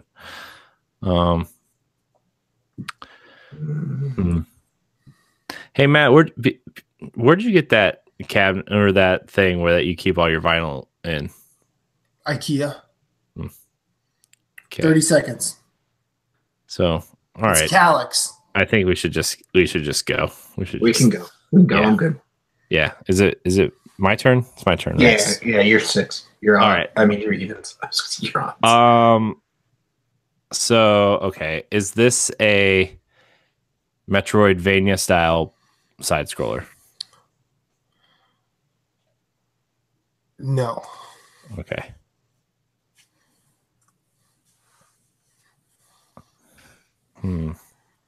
Is this a pixel art style game? Yes. Is there? I want to figure out combat, but I don't want to like say is there combat, but and like is there melee combat? Yeah, is there a way to word it though without like by saying one can I eliminate another, or should I just go for it? Should I just ask? Because if you ask like is it melee only, Yeah, you know, that's but yeah, it could also be a traditional like Mario style platform where if you jump on something, we need to. but that would be melee combat, personally. I mean, that's All right. Is there melee combat in this, Matt? Yes. Okay.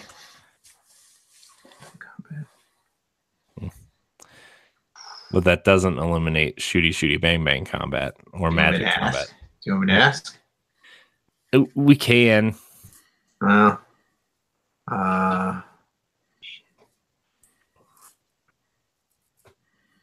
does this take place on Earth? Yes. In a fictitious Earth. Oh, okay. Ooh, I like that one. So it takes place on a fictitious Earth. Do you play as a human? Yes. Ooh. That's question 10, gentlemen. All right. We're getting down to the nitty gritty. 2 minutes starting now. Okay, so this is going really fast. Yeah, which is good. I'm liking it. We're getting some really good answers and questions going. So. I know. You play as a human, takes place on Earth, pixelated. Okay, so the mummy. And you said melee combat to your there is melee combat, but we did not eliminate shooty bang bang combat or magic. Yeah, but you said you were just going to say the mummy. Yeah, right? the mummy demastered but the mind. That's kind of like a Metroidvania. Yeah, that's true. You're right. Is it not? 30 left. You're right. What kind of indie platformers are out there that you play as a human? Melee. You play on Earth. Salt and Sanctuary. Salt and Sanctuary that is melee, but I don't know if that's Earth really. Yeah. So, I'm trying to think. Space. I'm trying to think of current indie space. We could go the route. Mercenary Kings doesn't have melee, does it? Minute left. I don't know. Humans. I think that you play on Earth. Enter the Gungeon. Does that have melee combat? Not that I know of. I think it's strictly shooting. Hence, Enter the Gungeon. Gun.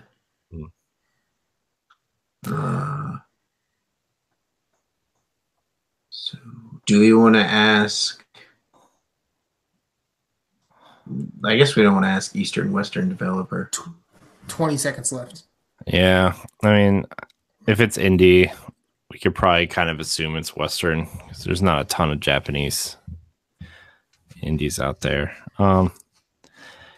Ooh, no, I lied. Never mind. 2, 1. Need a question. Is there shooting combat in the game? Yes.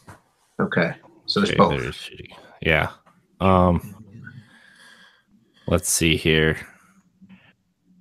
Are your should I ask about like enemy types or co-op? Yeah, is there co-op? Yes. Nice. Thanks, Moose. No problem. I was thinking, do you want me to do enemy types? Like, is it like aliens or monsters or other humans? Or I don't know if that would really help though, because a lot of games have multiple enemy types, except for Shaq Fu apparently. So melee and are there RPG elements? No, not that I know of. Okay. And I tried researching that. I haven't found anything. So what about so you got melee and you got if shooting. Yeah, I wonder, are there like power-ups in this game?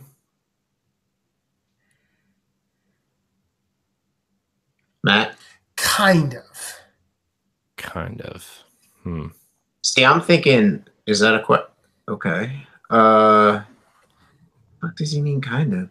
Yeah. So I'm thinking because there's customization in Mercenary Kings. yes there are, but it's like so baked in. It's not. It doesn't seem like it's something you pick up. So I wonder if there's like it's like in the customization of the guns, so that like power ups are in what you pick up or buy. Yeah. To bolster your. What if it's Broforce? Does this game have a lot of parodies of action movies in it? Like parodies of 80s action characters?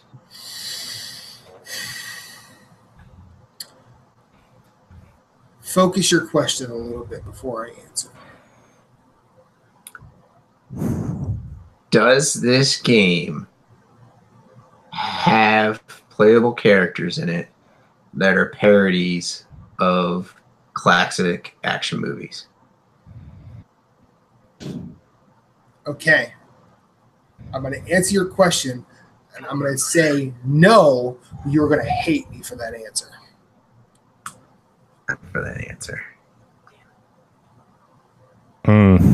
So that's 15, right? That is 15. Yeah.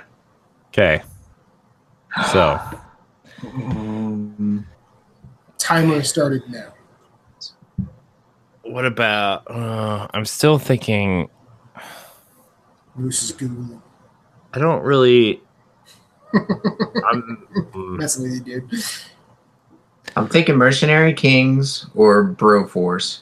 Because Broforce, both of them came out during this generation. Broforce just didn't release on consoles this generation. It came out on PC first. So there's that. You just asked if it came out this generation. You didn't say initially. No, I said initially. No, you didn't. He did. Yes, I did. Yeah, he did. Okay. Yes, he did. I don't recall that. Okay. All right. We asked, did it initially launch in the HD era?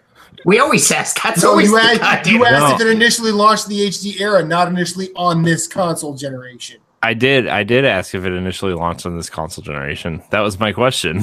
Oh, I remember the question as, did this come out this console generation? Okay. Minute 15. Well, then what is... Okay. What is the right answer to that question? What? Yeah. What question? Did it initially launch this console generation? I'm just telling you, I answered the question you asked me. That was the question I asked you. We'll go to the fucking tape. Right now? How? Okay, all right, fine. If the question is, did it initially come out this console generation? The answer is yes. Okay. It gets so like my head 30 hurts. 30 seconds left. It says stuff like that. So I'm like thinking stuff that I have that he could play, stuff that he has that he could play. And he said I'm gonna kill him to the answer of no to the console, to the classic action style heroes being parodied. Probably because I didn't word it properly. 10 seconds. So I could see Broforce happening. 3, 2, 1. I need a question. And there is co-op, right? Yes. So Corey, it's you. Okay, what do you want? How do you want me to narrow this down? Because I'm running out of like ideas. What about you want me to ask if it has like roguelike elements?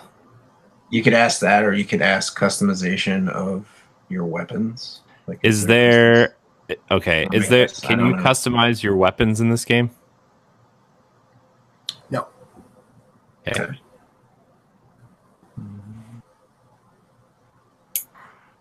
So that rules out Mercenary Kings. Yeah.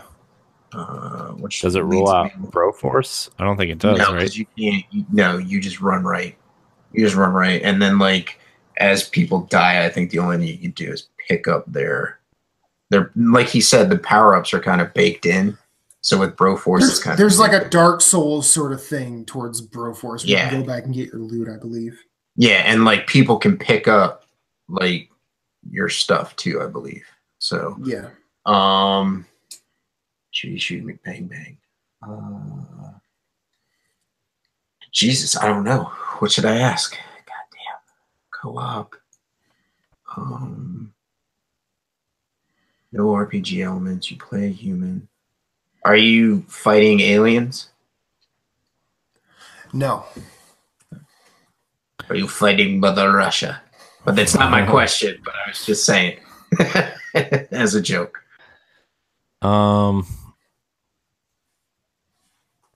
We never really narrowed down platform, did we? No. Is this game multi-platform? Yes. Okay. No. I think that would rule out Broforce because Broforce was I think it's only PS4. PC. Oh, I think it's on Xbox One. Oh, is it? Yeah. Was it? I could ask if it was a PlayStation Plus game. Oh, yeah. Fuck, I don't remember. Was this a PlayStation Plus game? I'm going to Google. That's fine. Google. Pause the clock. Please. I didn't even start it. I know it was just a joke. It was a joke, as in like the timer for us to answer our questions. Pause the clock. Oh man, I can't believe we got a lot of good questions up front. Like all our good questions were asked up front. And now this back and we're like, derp, derp. I mean, I think like we have a lot of good answers. I just don't know how to narrow it down into like, you know. We'll see what he says when he looks it up. Looking it up. Matt, if you need help. We could ask if it's like part of a series. I was just gonna say, if you need help finding it faster, you can look up the year the game came out and then look up that year, because there's like someone out there that has a wiki page for like all the PlayStation Plus games. PlayStation Plus games. Can you just tell me the year?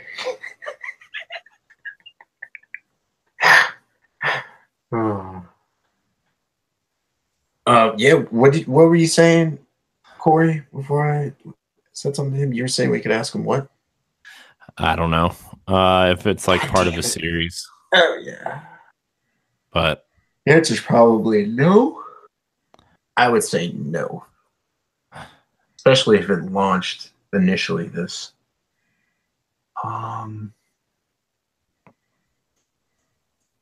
Let's see here. What about, because I know he doesn't have an Xbox, so he's not playing it on an Xbox. He doesn't have a real like kick-ass PC to run it. So if he's going to be playing it anywhere, it's going to be on PS4 and Vita, possibly Switch. Is Switch this generation? Yeah. Do they count it as this generation? Okay. Yeah. So, because the Wii U was last gen, right? I would kind of put the Wii and the Wii U in the same category, to be honest with you. Okay. Like just for like purposes of this game, I would kind of put the Wii and the Wii U as like almost like the same generation. What if it's that Gunbolt game that Indie Crates put out? That's also got the character from. We could ask if it's part of a series, because that's part of a series. Yeah, because that's got the guy from. Was it Beck from? To this point, this was. I don't see this on the list of PlayStation Plus games. Okay, so that makes sense because that hasn't been a PlayStation Plus game yet. Yeah, and that rules out Broforce because Broforce was. And there's that was the first one they voted. Remember when they did the voting? Yeah. So Okay, so this is question 20, gentlemen. do you want to ask if it's part of a series? Yeah. Is it my turn or is it your turn? It's your turn. Is this part of a series? No. Okay, so that rules out Gunvolt.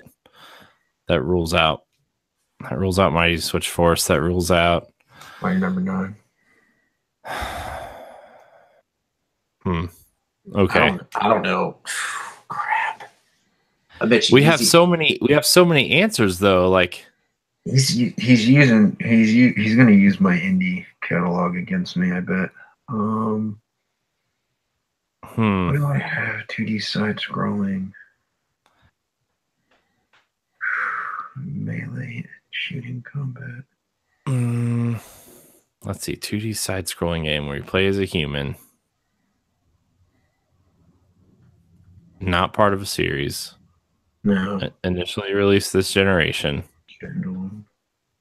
Could be Max and the Curse of Brotherhood. Probably not, but that fits criteria. It could be, but that.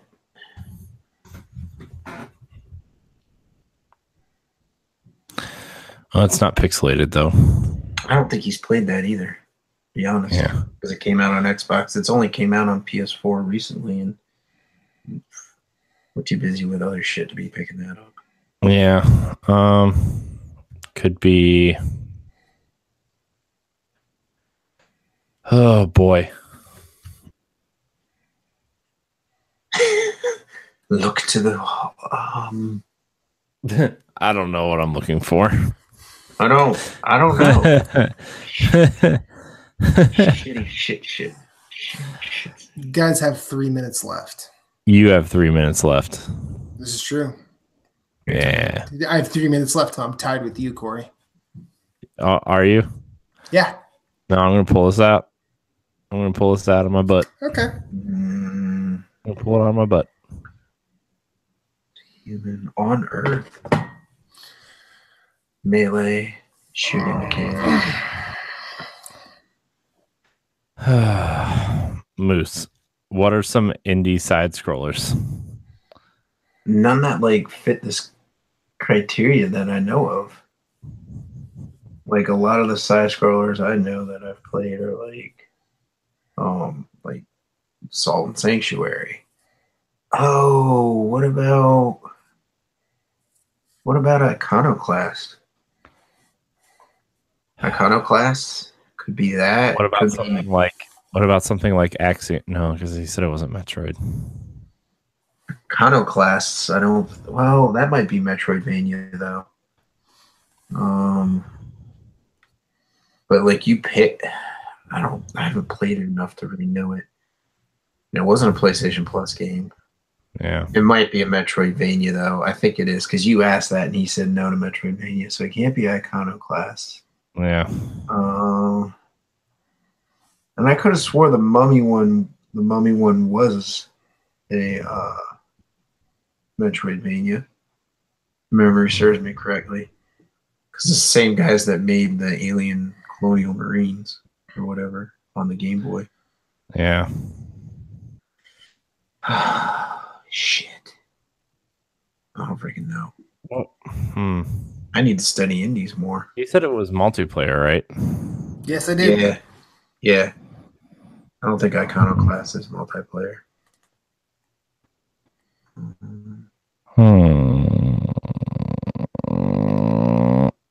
What if it's like Nidhogg? Is it Nidhogg 2? Does that have? It's not part of a series. Oh, yeah. That's part of the series. Although 2 is kind of like a remake of 1. Trying to think. 1,000 Spikes. What is it? VVV. That game. All the V's. All the V's. Could be all the V's. Oh. Multi-platform. It's multi-platform, multiplayer, side-scrolling. Inside wasn't multiplayer, was it? No. As far as I know.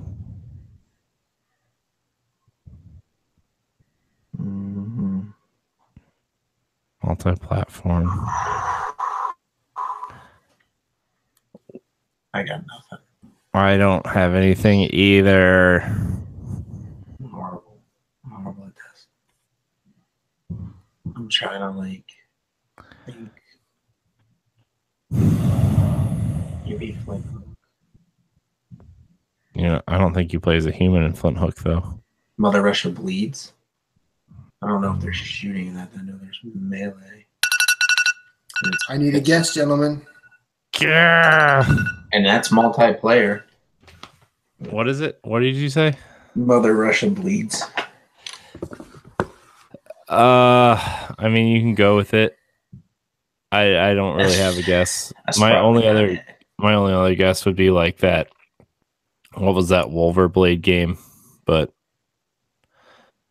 it's like a Viking side-scrolling game. I don't really know anything about it.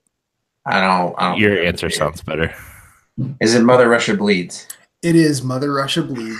Fuck yeah! Yes.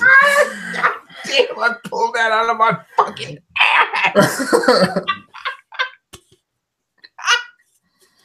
Cheers. If I had a beer, I would cheers. Does Mother Russia bleed lemmings? Oh God. Hey, at least you guys were on the right track. You didn't just pull it out of nothing. At least there was a thought process there. Yeah. God, I was Set in an alternate 1980s Russia ruled by the Soviet Union, four Romani working for a man named Mikhail make money by street fighting in the slums. In the midst of a bout, government forces raid the operation and kidnap the four gypsies. Party wake up a month later in an underground lab built under a government prison where they have been made guinea pigs for the concoction of an addictive drug called Necro. They break out of their cell and escape the laboratory, killing all scientists and security in their way while suffering increasingly intense hallucinations due to the Necro, which they also depend on to fight through injury and give themselves monstrous strength. Mm-hmm. Yeah. It's a good game. It is a beat 'em up. Mm-hmm. Yeah. Inspired by Streets of Rage, Double Dragon, Renegade. Fight through side-scrolling, stage-by-stage level using guns, melee weapons, or their bare fists to take out enemies. When killed, some enemies start convulsing. Players may fill their syringes with the drug from these enemies' corpses, which can be injected to refill health or go into berserk mode, which adds strength and speed to the player. The game can be played in single-player or local multiplayer co-op for up to 4 players in the classic arcade campaign, survival, and boss rush modes. Gentlemen, congratulations. Corey maintaining his lead. Moose and I tied in second. I think you have 7, Corey? I'm winning. So. And Moose and I both have 5. I can't make out anything anyone's. That's slow. What? Okay. I finally came back in time. Yeah. It was like a slowdown to like what I was hearing. I couldn't even hear anything you just said because it was like a robot. I know Corey he's basically is now telling me that I'm the best at 20 questions. Yeah, he's 2 ahead of us now, Moose. You realize? Yeah. This. And well, I'm 1 ahead of you now. No, you're not. You were behind me last time because we got the game. I don't know because I thought he was Corey. in the lead Corey, and you and I were tied. Corey stumped us. No, because Corey. So if and I was got behind you game. before, so then now I'm tied. Okay. Yeah, Corey and I got your game, so Corey and I moved ahead. Yeah. Corey stumped us, so now you're caught up with me. No, and he's 1 ahead. He's 1 ahead. Okay. He's only 1 ahead. So he's what? We'll say he has 8. You and I have 7. Because it was like him, you, me, and then now we got the point. So now you're tied with him, and I'm 1 behind both of you. So, and then next week I will tie all. It'll be a 3-way. You and I are tied. He's ahead of us. That's what I'm saying. Next week it'll be a 3-way tie because y'all ain't guessing my game. So That's not how that works. You'll be tied with Corey, and I will be in last. Yeah, I know. I just want to have a point so I can die. You got a point tonight. Pulled one right out. I had a significant lead. I'm just happy we pulled this one off. Yeah, good job. My proudest moment is coming up with that, because now I can't say I'm completely useless at 20 questions. Nope. You were last week though when you were on my team. So were you. You were just as because as Moose and I are an unstoppable force when it comes to 20 questions as a team. Fucking kidding me? Anyway, with the end of 20 questions, that brings us to the end of Nerds Gone Rogue episode 90. 90 episodes, man. Jeez. So, Moose, where can we find you? You can find me at SVHENN Svhenn on PSN, Instagram, and Twitter. You could also find me on the best podcast other than Nerds Gone Rogue under the Nerds Gone Rogue family, and that is Nerds Gone Platinum. I don't remember being on Nintendo Power Block earlier today. I don't even know what Nintendo Power Block is. Anyways. Okay, I hate it when Moosey and Mommy fight.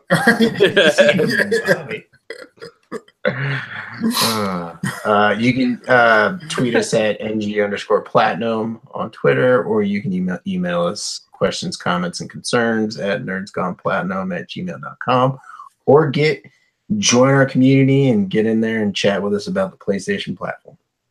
I think what needs to happen is me, Ed, and we're gonna have to recruit Jesse. Yeah, because Arsenal X is dying. And battle the Nerds Gone Platinum guys in a decathlon of gaming challenges. Ooh, winner takes all. I don't know what the winner's taking. God, that would be a fun year. Be like, Corey. I'm already in a challenge. Corey and Moose get on here just fighting about what games they're playing and whose team they're on. I'm just like, man, I'm just still playing this game. Pretty fun, guys. I'm still playing Bloodborne Super Meat Boy. Stop bothering me. He's been playing Far Cry 5. I got vertical vinyl to play. Stop it. Yeah, I mean, you think you're making funny. You just sound jealous. Yeah. I'm kind of jealous because at least you get to play games. I think I need to get the blueprint that Angela did for the dungeons of Bloodborne, because she got the queen a lot faster than I think Corey was going to get her. So I think I need to ask her what order she did them in, so that Corey can just do them as quick as possible. Yeah, I mean, if you guys know the way to shortcut through all of them, the only reason I had you doing all of them because that was the only way I knew how. Because I did it I did it before you could just buy materials. So well, you can't you can't buy a lot of later materials until after you beat the queen. So you're screwed. But she got to the queen after only beating like five dungeons, maybe. I think it depends on because you go to the insight messengers, you could buy everything. That's where she was buying insight, though. That's what I'm saying. She wasn't buying insight. No, I got to figure out how she did it. I'll ask her, but there's got to be an easier way, and then that way we could maybe streamline his run in the dungeon and get him his second plat. Because he should have that. He should have that now. He should have more plat. It's not that hard. Corey, we're getting you that platinum before episode 100. But that means he has to get on his PS4 and play with us. That's true. Before his baby is on the way, we got to get him the platinum before the baby arrives. Yeah, I want to get the Hellblade platinum and the Bloodborne platinum before the baby comes. So, when does the baby come? When is she due? July, mid July. Okay, we can do it. We can totally do it. All right. We can record that and post that to his videos. I know that would be fun. Yeah, Hammer Bros Academy. Yes. All right. My name is Matthew Keel. You can find me at infinite_rewind on every social media platform I choose to be on. That's PSN, Twitter, Instagram. Those are the only three. Otherwise, you're talking to somebody else, and they're probably racist. And I pride myself on not being as such, despite what Moose said about me a couple episodes ago. You're white. You're automatically racist. You're racist. I mean, there's Racist. Which sucks. It sucks, but I try not to be.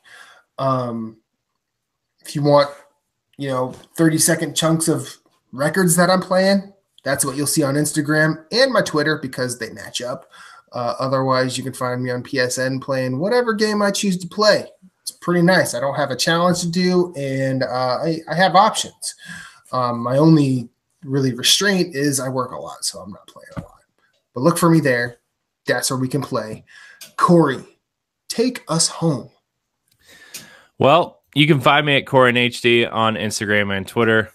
Basically just like Matt, where my Twitter is basically my Instagram feed. So you should just follow me on Instagram. You can find me on Nintendo Pal Block every Tuesdays and some Fridays, depending on how the week goes. You can find me on a plethora of other shows. Check out a bunch of the Let's Play shows that we're doing. Squad Goals is a good multiplayer time. Pod and Play is a good time. And then, I don't really know what else we're doing right now. So, that's kind of it. You can find NGR Radio every Monday at 10 a.m. Eastern Time. Or, no, I switched it. 7 a.m. Eastern Time. Wherever you are in this world and whatever podcast service. I applied for us to be on Spotify. We are now on TuneIn,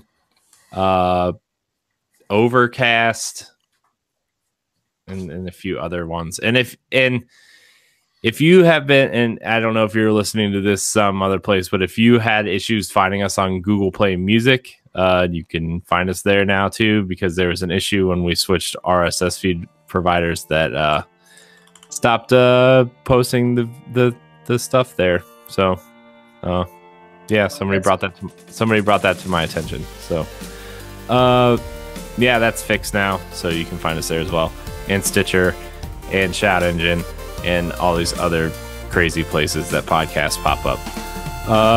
What's a podcat? No, I'm kidding. A podcat? A cat that sleeps in a sleeping bag like thing. I don't know. Anyways, thank you guys so much for watching. Like, subscribe, and share. Rate us, whatever podcast service you're listening to us on. Leave a nice comment. And until next time, we love you. Banana and out. Moose. Peace. You're welcome. There you go. I'm making that shirt.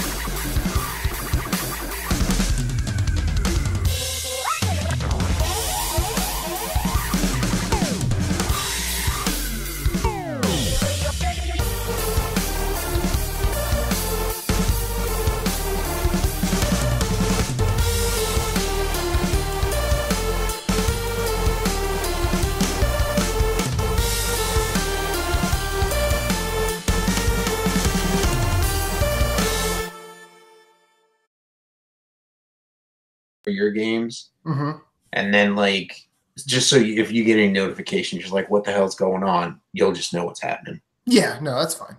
I get you. I'm with you. Okay. Limber up, guys. I'm ready. I've already done 2 podcasts today. I'm ready. Jeez, you, Mr. Extra Credit. I got you have off today? No. Were you off today?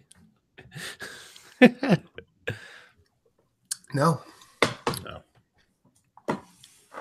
All right. What? Nothing. My thing froze. My laptop froze. This laptop is not made for editing video, guys.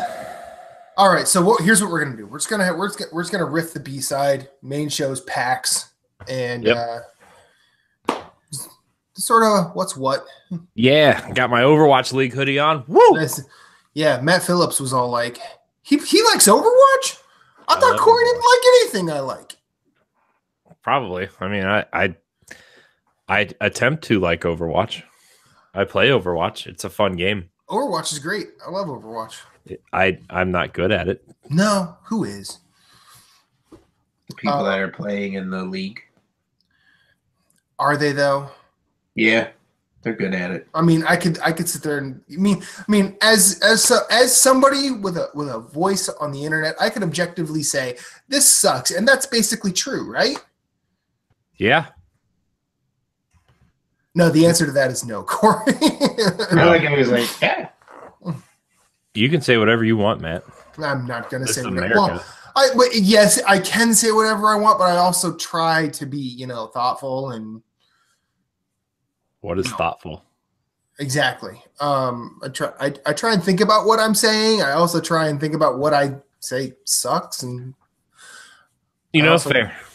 I also try and think about what I like versus what I dislike, and why do I dislike something, so I can have a proper opinion and things like that. And there's a lot of that, and people just go, and I'm like, I try not to be one of those people. That's fair. I really do. I really genuinely do. Corey, I try to be that way too. Let's have a B-side, shall we? Let's have one of them B-sides. Are you guys ready? I guess I'm ready too. Yeah. Yeah. Welcome to B-sides. Welcome. Do it, Moose. You're welcome. Yeah, there you go. All right, here we go. Anyway. 3, 2, 1. Beside Nana in doubt. Yeah.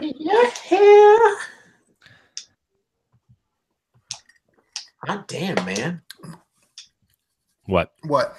Fucking Raptors are top of the league. Yeah, Raptors are good. Been good for a couple years now. 59 and 22. The Rockets, are let me tell you what really helped the Cavs was Kyrie going down with that knee injury. Yeah. But, yeah. Okay. I don't know. While we were recording B-side, Reba came home. I'm gonna go say hi, and then we'll be right back to get started. Okay. That's cool. We'll be right back after these messages. Yeah. No. Oh, just trying to be fun. You didn't let me be fun. Having a good time. I don't want to stop at all. Man, Queen's good. They are good. I enjoy Queen. Do you? I do. Man, he's got a pretty good selection of records up there this time. I'd listen to 1, 2, 3, 4, 5, 6. Wait, 1, 2, 3, 4. Guys, we hit our first 3,000 view videos. What happened? We hit our first 3,000 view videos. Woohoo! Which one was that? Code Vein off-screen gameplay footage from PAX East. Oh, nice. Dead Cells for Nintendo Switch off-screen footage from PAX East has 4,030 views. And Dark Souls Remastered for Switch has 1,026 views. Nice. Wolfenstein has almost 600. State of Decay has 615. I'm going to have to go watch them. Heck yeah. Shaq Fu has 42 views. No. Not watching that one. No. Shovel Knight King of Cards Tavern card game has 162 views. Yeah, what the hell is that? Was that even announced? I don't even remember that. Yeah. It's part of the expansion. I played it. So if you bought the original game before they broke it up, you'll get this for free, right? Yeah. Okay, cool. We'll get it. Cool. Yeah. I think every version of it is getting it. So there was one version I think they were unsure of, but I think they've. Oh, you mean every platform? Yeah. Okay, I was like, wait, what? Sorry, I should have been more. No, it's all right, because I was like, there's the Treasure Trove edition of Shovel Knight, which is just the base game. Yeah, that's when they broke it all out. I was like, what? That'd be weird. Like, you bought every different version, just that version. It was like, oh, hey, here's the card game for you, too. I guess that would be cool. Yeah. I mean, at least they're cool. They're early adopters because it's. I mean, we don't have to buy like Spectre of Torment or the Plague of Shadows. What was playing?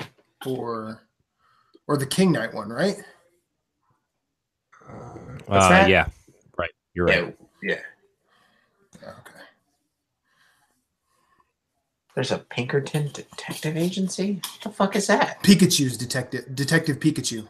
No. Pinkerton Detective Agency. Pinkerton National Detective Agency is a private security guard and detective agency. It's in the United States. I was just looking up Pinkerton because I was at a bar this past week. And I was trying to remember the song I was playing, but some dude was like, "Who is this band?" He's like, and I'm just like, "It's Weezer. It's Pinkerton." And he's like, "What?" It's like I think it was El Scorcho. Yeah, it was probably El Scorcho that was playing, but somebody had a playlist going, and their playlist is usually it's a New Serum, which is in my backyard. Their playlist is usually on point with like really good music, and it was just like, how do you not know this song? And he's like, I'm pretty like hit or miss with Weezer, and I'm like, actually, yeah, I'm kind of the same. Like Weezer's kind of hit or miss with me. I did love Pinkerton though. Pinkerton was really good. Their first album, great. Their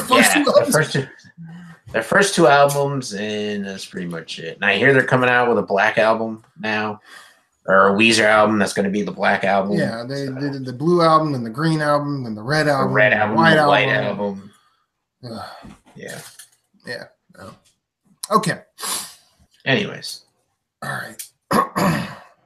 I think we can get started. What do you say? Do it. Goddamn those half Japanese girls. Do it to me every time. Yeah. I'm into it. I know you are. No. What? Did you tell them? No. Saving that for the show. Duh. Stop ruining things, Reba. Yeah. No more mean moose for you.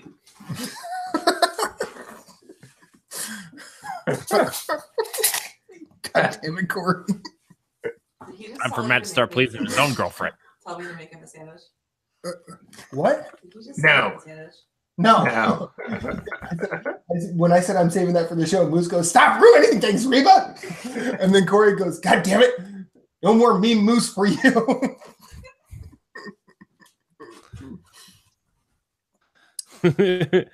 You're welcome. No. God damn it. No, stop. Not yet. I see you. Taking my a podcast. No women allowed. Whoa! Hey! This is me Moose talking here. No.